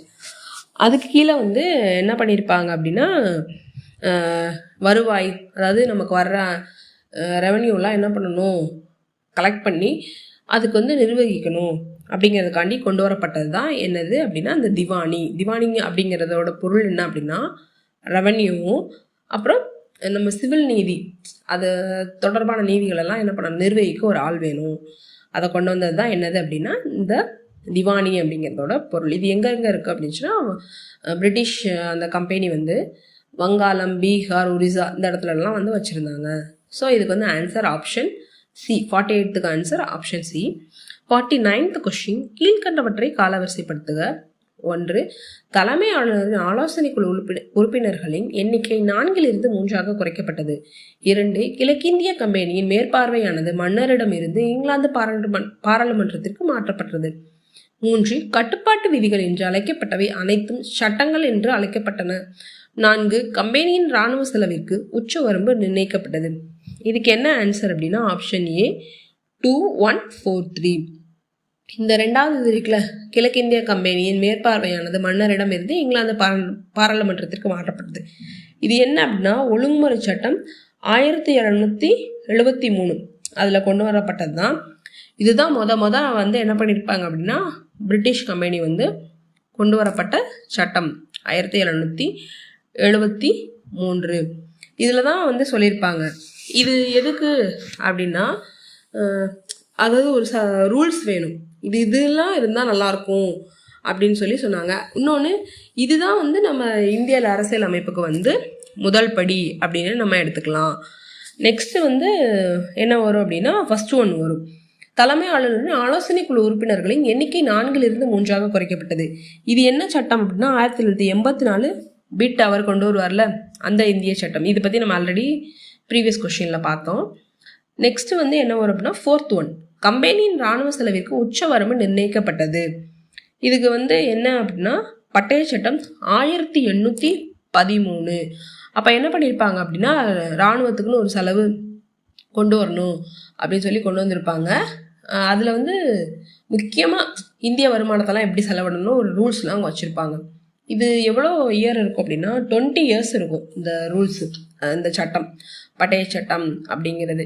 இது எல்லாமே யார் கொண்டு வந்திருப்பா அப்படின்னா பிரிட்டிஷ் அந்த கம்பெனி தான் வந்து கொண்டு வந்திருப்பாங்க. அடுத்து வந்து என்ன வரும் அப்படின்னா 3, கட்டுப்பாட்டு விதிகள் என்று அழைக்கப்பட்டவை அனைத்தும் சட்டங்கள் என்று அழைக்கப்பட்டன. 1833 பட்டய சட்டம் 1833 தான்.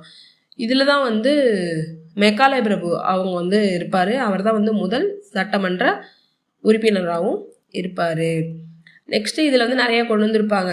ஆங்கிலம் இந்தியன் அதாவது இந்தியாவோட ஆட்சி மொழியாக இருந்திருக்கும். நெக்ஸ்ட்டு இங்கிலாந்து பிரதமராக யார் இருப்பா அப்படின்னா கிரே அப்படிங்கிறவர்லாம் இருந்திருப்பார். இதுவும் என்ன பண்ணியிருப்பாங்க அப்படின்னா 20 years கிட்ட வந்து இந்த பட்டய சட்டம் வந்து இருந்திருக்கும். 50th கொஸ்டின், பின்வரும் சட்டங்களில் அரசுரிமை நிர்ணய சட்டம் என்று அழைக்கப்படுவது எது? ஏ 1773ஆம் ஆண்டு ஒழுங்குமுறை சட்டம், பி 1781ஆம் ஆண்டு திருத்தச் சட்டம், சி 1784ஆம் ஆண்டு பிட் இந்திய சட்டம், டி 1833ஆம் ஆண்டு சாசன சட்டம். இதுக்கு வந்து என்ன ஆன்சர் அப்படின்னா ஆப்ஷன் பி 1781ஆம் ஆண்டு திருத்தச் சட்டம். இது எதுக்கு கொண்டு வந்திருப்பாங்க அப்படின்னா 1773ஆம் ஆண்டு அந்த ஒழுங்குமுறை சட்டம் இருக்குல்ல அதோட குறைகளை வந்து தீர்வு காண்டி என்ன பண்ணியிருப்பாங்க அப்படின்னா 1781ஆம் ஆண்டு திருத்தச் சட்டம் அப்படிங்கிறத வந்து கொண்டு வந்திருப்பாங்க. இது வந்து தீர்வு சட்டம் அப்படின்னு சொல்லுவாங்க, செட்டில்மெண்ட் அப்படின்னு சொல்கிறாங்கல்ல, தீர்வு சட்டம் அப்படிங்கிற பேர்லேயும் வந்து இதை அழைச்சிருப்பாங்க. இன்னொன்று இது வந்து என்ன பண்ணியிருப்பாங்க அப்படின்னா கவர்னர் ஜெனரல் அவங்க இருக்காங்கல்ல அவங்கள்ட்ட இருந்து உச்சநீதிமன்றத்தோட அதிகார வரம்புலேருந்து விலக்களிச்சிருப்பாங்க. அவங்களுக்கு வந்து இதில் வந்து ஒரு அதிகாரம் இருக்காது அப்படிங்கிற மாதிரி சொல்லியிருப்பாங்க உச்சநீதிமன்றத்தில் இருந்து மட்டும். ஸோ இதுக்கு வந்து ஆன்சர் என்ன அப்படின்னா ஆப்ஷன் பி. 51th கொஸ்டின், இந்தியர்களை சட்ட உருவாக்க முயற்சியில் இணைக்க முதலில் முயற்சி செய்த சட்டம் எது? ஏ 1853ஆம் ஆண்டு சாசன சட்டம், பி 1858ஆம் ஆண்டு இந்திய அரசு சட்டம், சி 1861ஆம் ஆண்டு இந்திய கவுன்சில்கள் சட்டம், டி 1909ஆம் ஆண்டு இந்திய அரசு சட்டம். இதுக்கு என்ன ஆன்சர் அப்படின்னா சி 1861ஆம் ஆண்டு இந்திய கவுன்சில்கள் சட்டம். 1859 கானிங் பிரபு என்ன கொண்டு வந்திருப்பார் அப்படின்னா இலாக்கா ஒதுக்கீட்டு முறை அப்படிங்கிறத கொண்டு வந்திருப்பாரு. இதன்படி தான் என்ன பண்ணியிருப்பாங்க அப்படின்னா 1861 சார்லஸ் சூட் அப்படிங்கிறவர் இங்கிலாந்து பாராளுமன்றத்தில் வந்து ஒரு மசோதா தாக்கல் பண்ணியிருப்பாங்க. அப்போ அதில் வந்து என்ன இருக்கும் அப்படின்னா இந்தியர்களில் ஒரு 3 பேரை வந்து அலாட் பண்ணுவாங்க. யார் யார் அப்படின்னா தினகர் ராவ், பனாரஸ் கிங், பட்டியாலா கிங், இவங்க 3 பேரும் வந்து அந்த இதில் இருப்பாங்க. ஸோ இதன் மூலம் இதுதான் வந்து அரசியலமைப்பில் வந்து இந்தியர்களை வந்து நுழைக்கிறதுல முதல் முயற்சி அப்படிங்கிறத நம்ம தெரிஞ்சுக்கலாம். ஸோ இதுக்கு answer option C. 52nd question, இந்திய அரசு சட்டம் 1919 தொடர்பாக பின்வரும் கூற்றுகளை பரிசீலிக்கவும். 1. மத்திய மற்றும் மாகாண பட்டியல்கள் தனித்தனியாக வரையறுக்கப்பட்டு மாகாணங்களின் மீது மத்திய கட்டுப்பாடு தளர்த்தப்பட்டது. 2. மத்திய மற்றும் மாகாண பட்டியல்களை பிரிப்பதன் மூலம் இந்தியாவில் இரட்டையாட்சி முறை அறிமுகப்படுத்தப்பட்டது. 3. மாகாண பட்டியல்கள் மேலும் 2 பிரிவுகளாக பிரிக்கப்பட்டன, மாற்றப்பட்ட துறைகள் மற்றும் ஒதுக்கப்பட்ட துறைகள். 4. மாற்றப்பட்ட பட்டியல்கள் சட்டமன்றத்திற்கு பொறுப்பான அமைச்சர்களின் உதவியுடன் ஆளுநரால் நிர்வகிக்கப்பட்டன. 5. ஒதுக்கப்பட்ட பட்டியல்கள் சட்டமன்றத்திற்கு பொறுப்பில்லாத நிர்வாக குழுவின் உதவியுடன் ஆளுநரால் நிர்வகிக்கப்பட்டன. மேலுள்ள கூற்றுகளில் இந்திய அரசு சட்டம் 1919 தொடர்பாக சரியானவை எவை? இதில் வந்து எது கரெக்ட்னு கேட்டிருக்காங்க. ஆப்ஷன் பி 1, 3 தான் கரெக்டு, 2, 4, 5 52nd வந்து ஏன் 2, 4, 5 ராங் அப்படின்னா இதில் வந்து மாகாண அரசுகளுக்கு தான் வந்து என்ன பண்ணியிருப்பாங்க அப்படின்னா அதிக பங்கு தரணும். அதாவது முக்கிய துறைகளில் வந்து ஆங்கிலேயர்கள் வந்து சட்டப்பேரவை வந்து விரிவுபடுத்தி பெரும்பான்மையை நிரூபிக்கணும் அப்படிங்கிறதுக்காக மட்டும்தான் என்ன பண்ணியிருப்பாங்க அப்படின்னா கொண்டு வந்திருப்பாங்க. மத்திய மாகாண பட்டியலில் வந்து பிரிக்கிறதுக்காக வந்து இது கிடையாது. அதாவது மாகாண அரசுக்கு முக்கிய பங்கு கொடுக்கணுங்கிறதுக்காக கொண்டு வரப்பட்டது தான் என்னது அப்படின்னா இரட்டையாட்சி முறை. இது வந்து அது கரெக்டு தான். மத்திய மற்றும் மாகாண பட்டியல்கள் தனித்தனியாக வரையறுக்கப்பட்டு மாகாணங்கள் மீது மத்திய கட்டுப்பாடு தளர்த்தப்பட்டது. அவங்க வந்து என்ன பண்ணியிருப்பாங்க அப்படின்னா பிரிட்டிஷ் வந்து அதில் ரொம்ப ரூல் பண்ணியிருக்க மாட்டாங்க. ஆளுநர் அவர் கீழே தான் வந்து இதெல்லாம் வந்திருக்கும். அதே மாதிரி மாகாண பட்டியல் 2 பிரிவாக பிரிக்கப்பட்டிருப்பாங்க, மாற்றப்பட்ட துறைகள், ஒதுக்கப்பட்ட துறைகள்.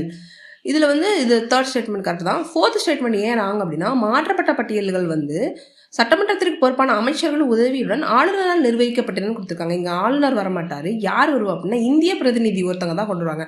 இது மெயினாக இரட்டையாட்சி முறை எது கொண்டு வந்திருப்பாங்க அப்படின்னா இந்திய பிரதிநிதிகளும் இருக்கணும், பங்கு பெறணும் அப்படிங்கிறதுக்காண்டி இதை வந்து 1919 வந்து கொண்டு வந்திருப்பாங்க. இதை வந்து இந்திய கவுன்சில் சட்டம்னு சொல்லுவாங்க. ஒதுக்கப்பட்ட பட்டியல்கள் அப்படின்னு பார்த்தீங்க அப்படின்னா இது ஒதுக்கப்பட்ட துறைகள்னு கொடுத்துருப்பாங்க. இது எதுக்கு அப்படின்னா சட்டமன்றத்திற்கு பொறுப்பில்லாத நிர்வாக குழுவின் உதவியுடன் ஆளுநர் நிர்வகிக்கப்பட்டன்னு கொடுத்துருக்காங்க. தப்பு.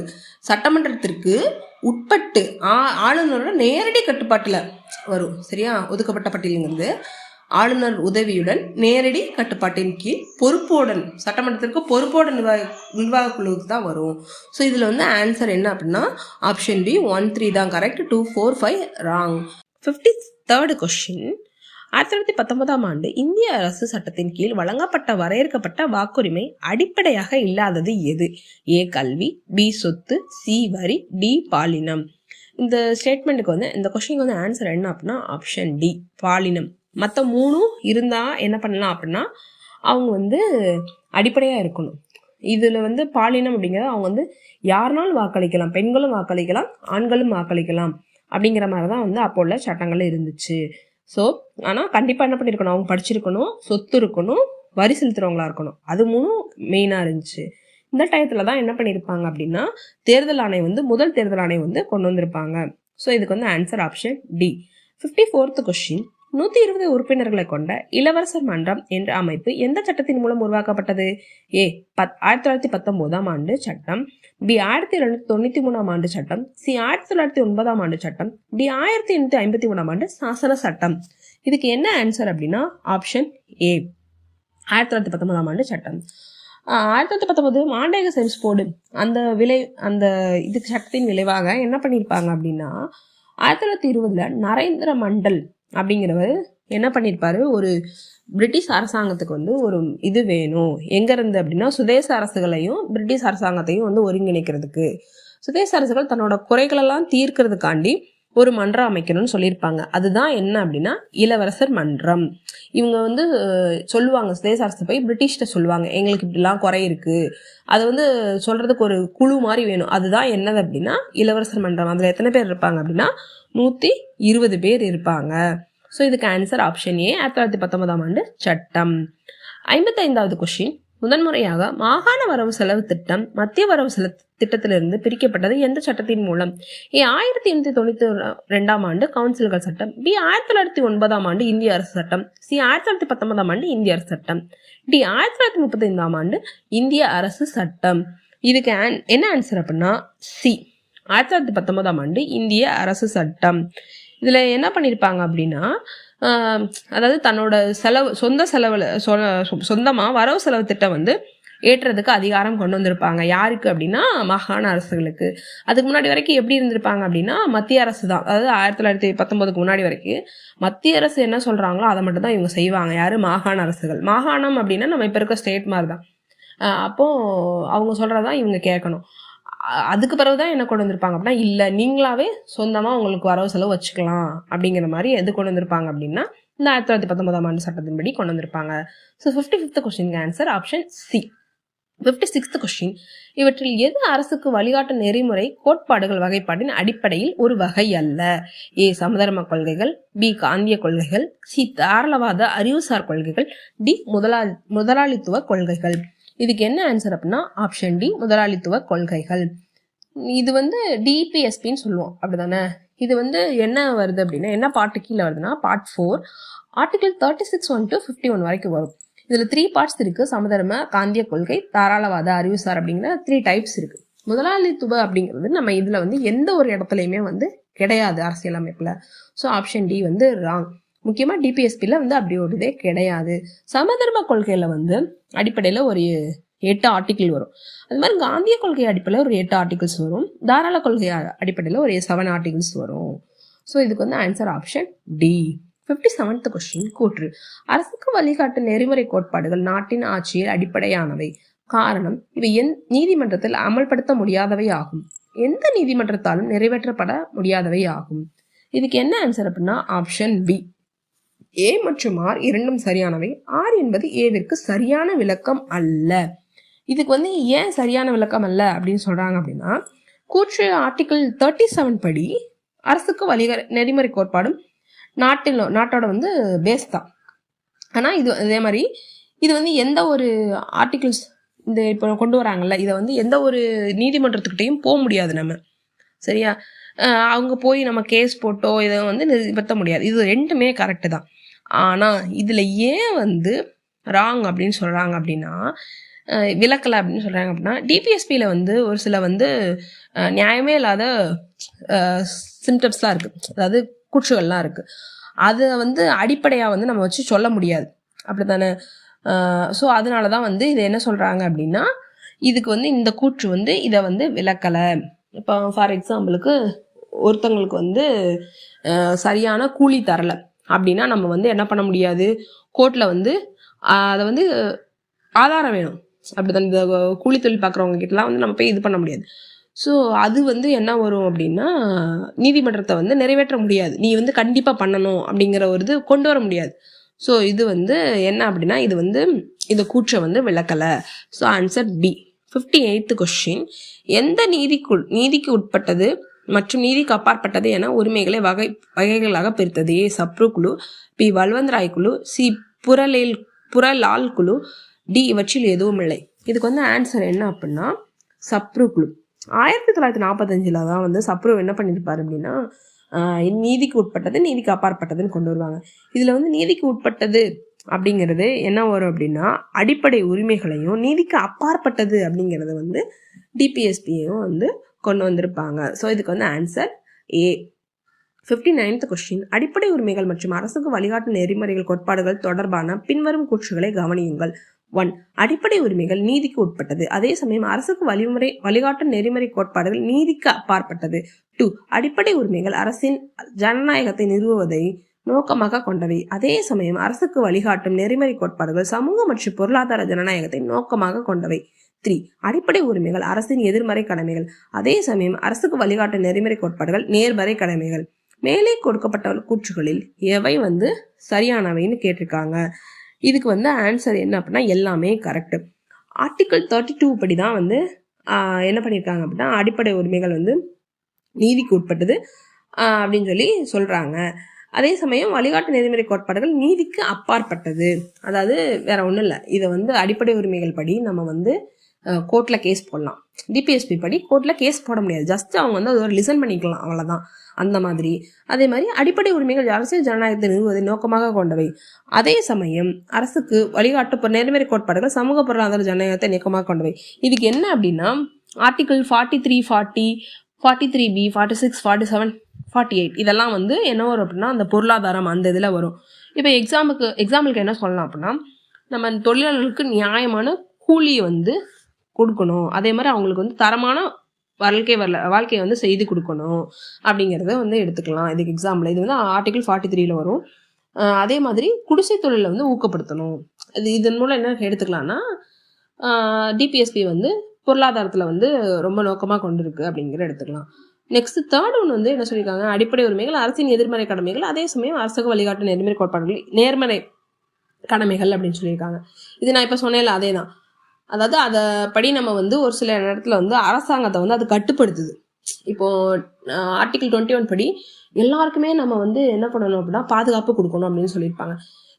இதில் ஒரு பெரிய டவுட் என்னன்னா நம்ம நம்ம நாட்டுக்கு கெட்டது செய்யறவங்களுக்கு என்ன பண்றோம் அப்படின்னா பாதுகாப்பு கொடுக்கணும். தீவிரவாதிக்குமே என்ன பண்ணியிருப்பாங்க அப்படின்னா பாதுகாப்பு கொடுக்கணும் அப்படிங்கிற மாதிரி அது சொல்லும். ஸோ இது எதிர்மறையில சொல்லுது.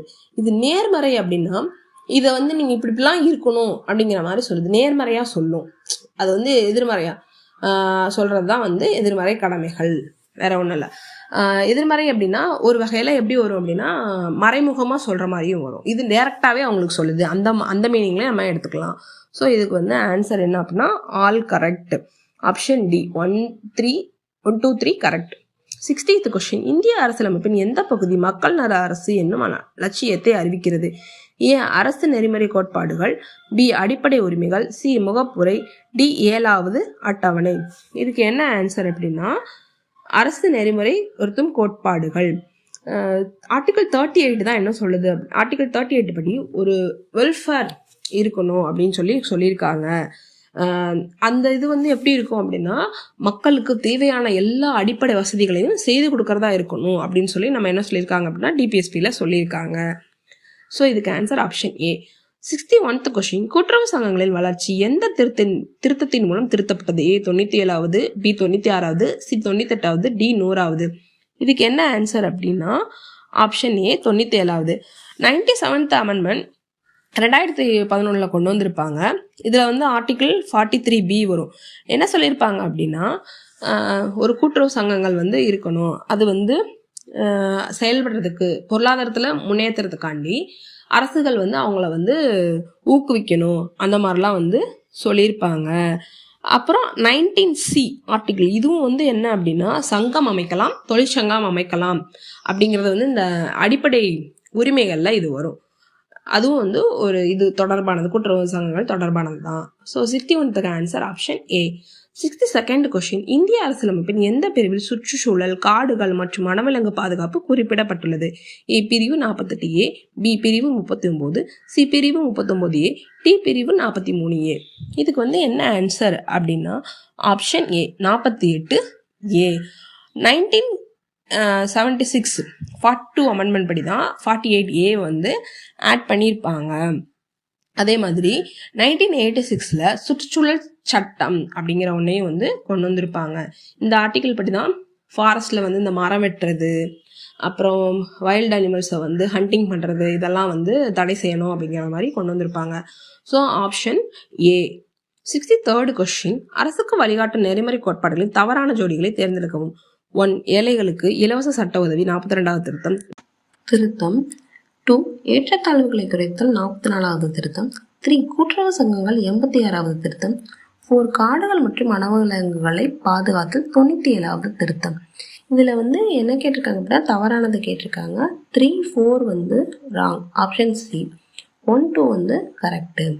கூட்டுறவு சங்கங்கள் இப்போ தான் பார்த்தோம் 97, 20, 11, அதாவது 2011 தான் வந்து கொண்டு வந்திருப்பாங்க. 97வது அமெண்ட்மெண்ட், 86 வந்து கிடையாது. அதே மாதிரி காடுகள் மற்றும் வனவிலங்குகள் பாதுகாத்தல் வந்து 1976 42வது திருத்தத்தின்படி தான் வந்து கொண்டு வந்திருப்பாங்க. இதுவும் வந்து வராது. ஸோ இதுக்கு வந்து ஆன்சர் ஆப்ஷன் சி 3 மற்றும் 4 ராங். 64th question. அரசுக்கு வழிகாட்டு நெறிமுறை கோட்பாடுகளில் பின்வருவனவற்றில் காந்திய கொள்கை எது?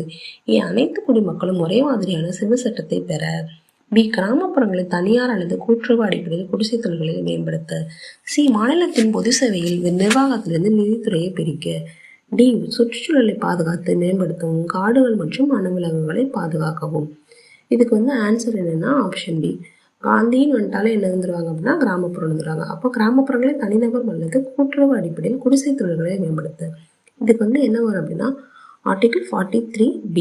காந்தியின் ஆர்டிகல்ஸ்னு சொல்லி ஒரு 6 ஆர்டிகல்ஸ் இருக்குது. என்னென்ன அப்படின்னா ஆர்டிகிள் 40 வந்து பஞ்சாயத்து ரிலேட்டட், ஆர்டிகிள் 43B வந்து குடிசை தொழில், ஆர்டிகிள் 46 வந்து சிறுபான்மையினர் கல்வி பொருளாதாரத்தில் ஊக்குவிக்கிறது, 48 வந்து உணவுக்காக வந்து விலங்குகளை வந்து கொல்லக்கூடாது. அதே மாதிரி ஆர்டிகிள் 47 வந்து மது, போதை, உடல் நலத்துக்கான கேடு விளைவிக்கக்கூடியது. இதெல்லாம் வந்து காந்தியன் ஆர்டிகல்ஸ் அப்படின்னு சொல்லி சொல்கிறாங்க டிபிஎஸ்பியில். ஸோ இதுக்கு வந்து ஆன்சர் ஆப்ஷன் பி. பிரிவு 44க்கான அரசு வழிகாட்டு நெறிமுறை கோட்பாடுகளுடன் தொடர்பில்லாத வழக்கு எது?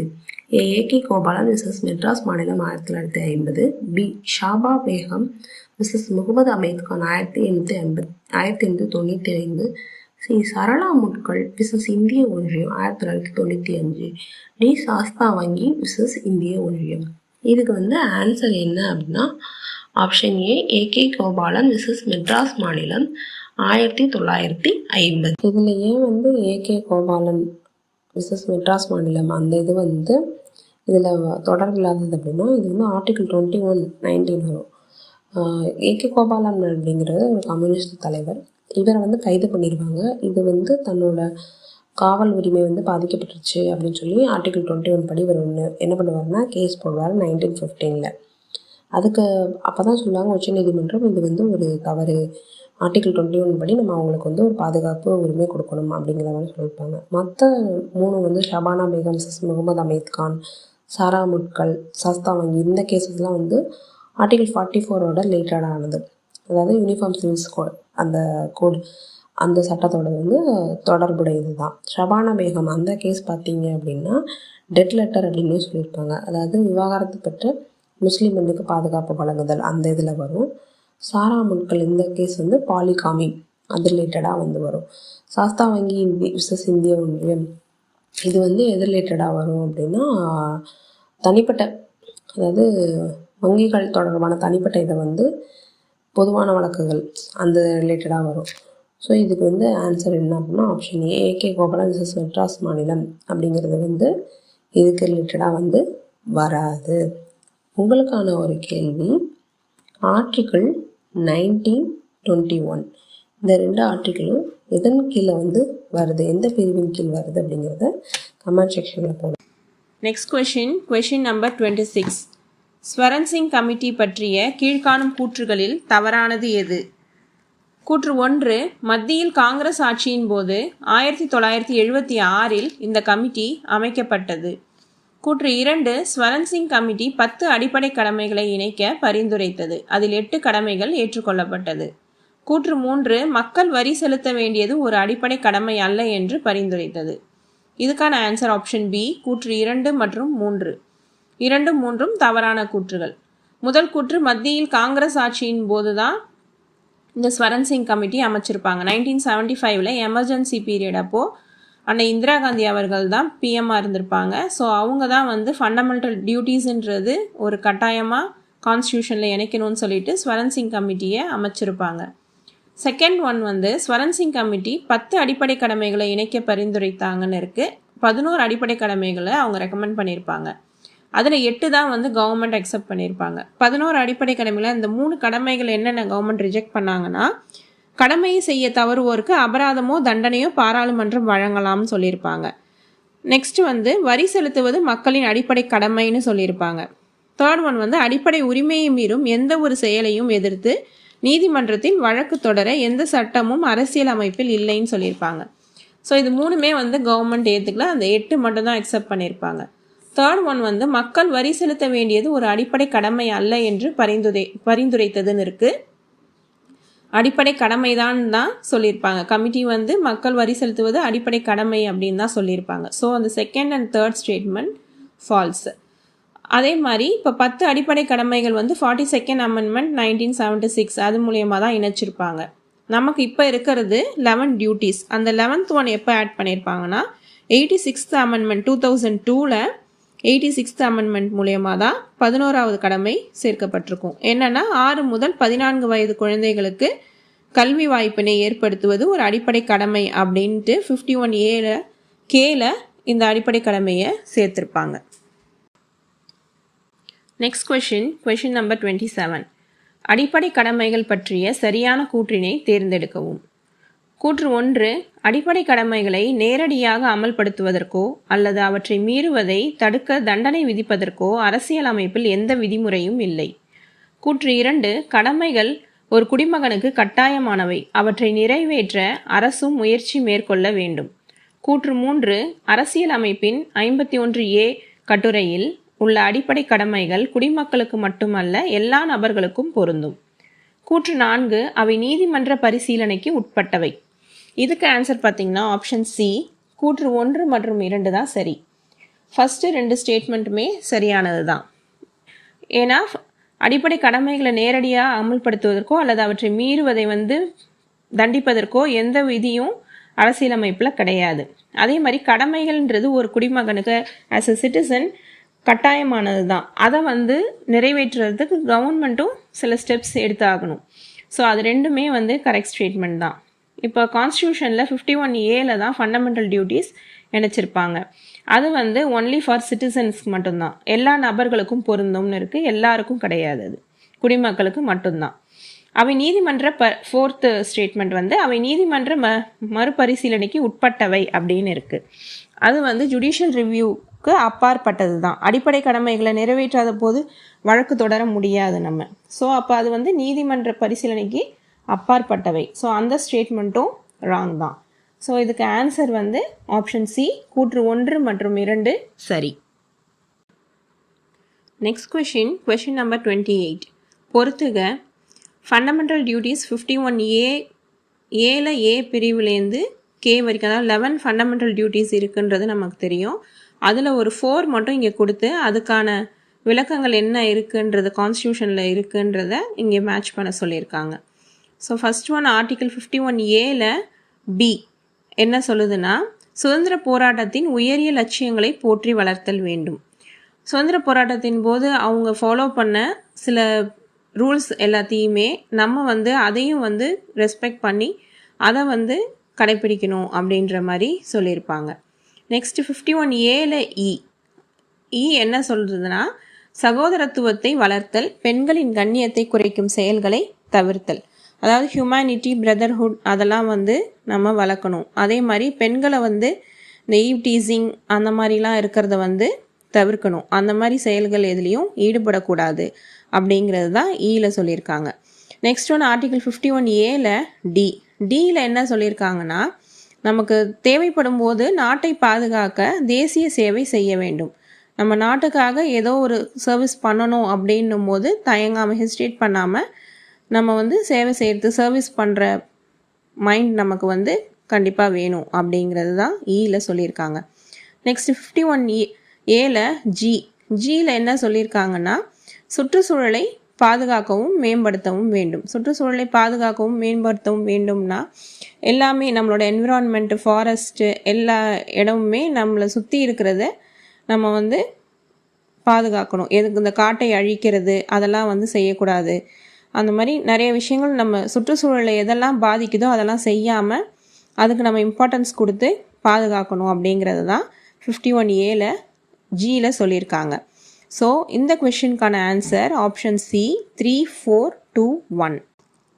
Next question number 29. கால வரிசைப்படுத்துக.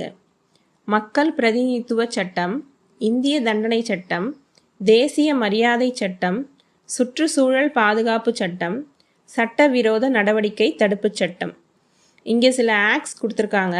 அது எந்தெந்த இயரில் பாஸ் ஆச்சுன்றதை வச்சு குரோனாலஜிக்கல் ஆர்டரில் அரேஞ்ச் பண்ண சொல்லியிருக்காங்க.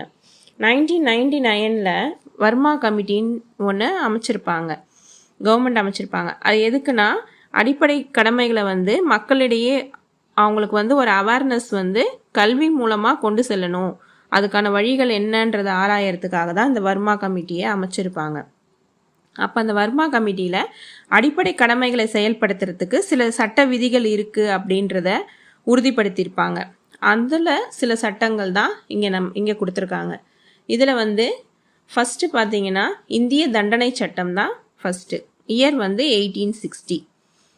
அடுத்தது வந்து மக்கள் பிரதிநிதித்துவ சட்டம், இயர் வந்து 1951. நெக்ஸ்ட்டு வந்து சட்டவிரோத நடவடிக்கைகள் தடுப்புச் சட்டம், இயர் 1967. நெக்ஸ்ட் ஒன் வந்து தேசிய மரியாதை சட்டம், இயர் 1971. அடுத்தது சுற்றுச்சூழல் பாதுகாப்பு சட்டம், இயர் 1986. ஸோ இதுக்கான answer option C 21534. Next question number 30. அடிப்படை கடமைகளின் தார்மீக மதிப்பு உரிமைகளை மென்மையாக்குவது அல்ல, மாறாக மக்கள் தங்கள் உரிமைகளை உணர்ந்து கொள்வது போல் மக்கள் தங்கள் கடமைகளை சமமாக உணர்ந்து ஜனநாயக சமநிலையை நிலைநாட்ட வேண்டும். இது யாருடைய கூற்றுன்னு கேட்டிருக்காங்க. இதுக்கு answer option B Indira Gandhi. 1975 emergency பீரியடில் இந்திரா காந்தி அம்மையார் அவர்கள் தான் பிரைம் மினிஸ்டராக இருந்திருப்பாங்க. அவங்க தான் ஸ்வரன் சிங் கமிட்டி அமைச்சு ஃபண்டமெண்டல் டியூட்டிஸை கான்ஸ்டியூஷனில் இணைக்கணும் அப்படின்றதுக்கான ஸ்டெப்ஸ் எடுத்திருப்பாங்க. ஸோ அவங்க தான் ஃபண்டமெண்டல் டியூட்டிஸோட இம்பார்ட்டன்ஸை உணர்த்துகிற மாதிரி இந்த லைன்ஸை சொல்லியிருப்பாங்க. ஸோ இதுக்கு ஆன்சர் வந்து option B Indira Gandhi. Next question number 31. கீழ்கண்டவற்றுள் எது அடிப்படை கடமைகளில் பொருந்தாது? ஆப்ஷன் ஏ பொது சொத்துக்களை பாதுகாப்பது, ஆப்ஷன் பி இயற்கை சூழலை பாதுகாத்து மேம்படுத்துவது, ஆப்ஷன் சி சமரசமும் ஒற்றுமையும் வளர்த்தல், ஆப்ஷன் டி பேச்சு மற்றும் கருத்து வெளிப்பாட்டு சுதந்திரத்தை பாதுகாப்பது. இதுக்கு ஆன்சர் ஆப்ஷன் டி பேச்சு மற்றும் கருத்து வெளிப்பாட்டு சுதந்திரத்தை பாதுகாப்பது. ஏன்னா இது வந்து ஃபண்டமெண்டல் ரைட்ஸில் வந்துடும். ஸோ இது வந்து அடிப்படை உரிமை, அடிப்படை கடமை கிடையாது. ஸோ மீதி மூணுமே அடிப்படை கடமைகளில் வரும். இதுக்கான ஆன்சர் ஆப்ஷன் டி தான் வரும். Next question number 32. குடிமக்களின் கடமைகளின் பட்டியலை கொண்டுள்ள மற்றொரு ஜனநாயக அரசியலமைப்பு உள்ள நாடு எதுன்னு கேட்டிருக்காங்க. இதுக்கு answer option A Japan. Japan தான் நம்ம கண்ட்ரி போலேயே இந்தியன் கான்ஸ்டியூஷன் போல் ஜப்பானோட கான்ஸ்டியூஷன்லேயும் ஃபண்டமெண்டல் டியூட்டிஸ் இருக்கும். மற்ற கண்ட்ரீஸில் இது கிடையாது. ஸோ இதுக்கு answer option A Japan. Next question number 33. வழக்குகளையும் ஆண்டுகளையும் பொறுத்துக. First one Balaji Raghavan versus இந்திய ஒன்றியம். Second one Sri Ranganath Mishra versus இந்திய ஒன்றியம். Third one Chandrabhavan versus Mysore மாநிலம். Fourth one MC Mehta oleum கசிவு வழக்கு. இதுக்கான ஆன்சர் என்னன்னா ஆப்ஷன் ஏ 1, 2, 3, 4. இதுக்கு ஆன்சர் வந்து அந்தந்த ஆப்ஷனுக்கு நேராகவே இயர்ஸ் வந்து கரெக்டாக இருக்குது. First case Balaji Raghavan versus இந்திய ஒன்றியம் வந்து 1995. Second one Sri Ranganath Mishra versus இந்திய ஒன்றியம் 2003. Third one Chandrabhavan versus Mysore மாநிலம் 1969. Fourth one MC Mehta oleum கசிவு வழக்கு 1986. ஸோ இதுக்கான ஆன்சர் வந்து option A 1, 2, 3, 4. Next question number 34. கூற்று காரணம் கொஷின். கூற்று 1995 கங்கை நதி மாசுபாடு குறித்து MC மேத்தா மனு தாக்கல் செய்தார். காரணம் உத்தரப்பிரதேசத்தில் தோல் பதனிடும் தொழிற்சாலைகள் கழிவுகளை சுத்திகரிக்காமல் நேரடியாக கங்கையில் வெளியேற்றின. இதுக்கு ஆன்சர் ஆப்ஷன் டி கூற்று ஏ தவறாகும், காரணம் உண்மையாகும். கூற்று ஏ ஏன் தவறுனா ஆண்டு வந்து 1995ன்னு கொடுத்துருக்காங்க. கரெக்ட் ஆன்சர் வந்து 1985. 1985 தான் மேத்தா அவர்கள் ஒரு ரிட் மனு தாக்கல் செஞ்சிருப்பார். மேண்டமஸ் ரிட் மனு, அதாவது கட்டளை நீதி பேராணை தாக்கல் செஞ்சிருப்பார். எதுக்குன்னா சுற்றுச்சூழல் பாதிக்கும் விதமாக உத்தரப்பிரதேசத்தில் இருக்கிற தோல் பதனிடும் தொழிற்சாலைகள் வந்து தங்களோட கழிவுகளை வந்து சுத்திகரிக்காமல் நேரடியாக கங்கை நதியில் வெளியேற்றி இருப்பாங்க. ஸோ இது பெரிதும் சுற்றுச்சூழலையும் பாதிக்குது, மக்களுக்கு நோய் ஏற்படும் அபாயத்தையும் உண்டாக்குது அப்படின்றதுக்காக மேத்தா அவர்கள் இந்த வழக்கை வந்து தொடர்ந்திருப்பாங்க. ஸோ இதுக்கு ஆன்சர் வந்து ஆப்ஷன் டி தான். Next question number 35. பின்வரும் கூற்றுகளை பரிசீலிக்கவும். கூற்று 1, சுதந்திர போராட்டத்தின் உயரிய லட்சியங்களை பேணுதல் ஒரு நெறிமுறை கடமையாகும். கூற்று 2, அரசியல் அமைப்பு, தேசிய கொடி, தேசிய கீதத்தை மதிப்பது அரசியல் கடமையாகும். இதுக்கான ஆன்சர் ஆப்ஷன் பி, கூற்று 2 தவறு. கூற்று 1 வந்து சரிதான். ஏன்னா சுதந்திர போராட்டத்தின் உயரிய லட்சியங்களை பேணுதல்ன்றது ஒரு நெறிமுறை கடமை, அதாவது ஒரு தார்மீக கடமை தான். நெறிமுறை கடமைன்னு சொல்லலாம், தார்மீக கடமைன்னு சொல்லலாம், அதாவது மாரல் டியூட்டி. நெக்ஸ்ட் வந்து அரசியல் அமைப்பு, தேசிய கொடி, தேசிய கீதம் இதெல்லாம் மதிக்கிறது வந்து ஒரு குடியியல் கடமை. இங்கே வந்து அரசியல் கடமைன்னு கொடுத்துருக்காங்க, அது அரசியல் கடமை கிடையாது. ஸோ இதுக்கான ஆன்சர் ஆப்ஷன் பி, கூற்று 2 தவறு.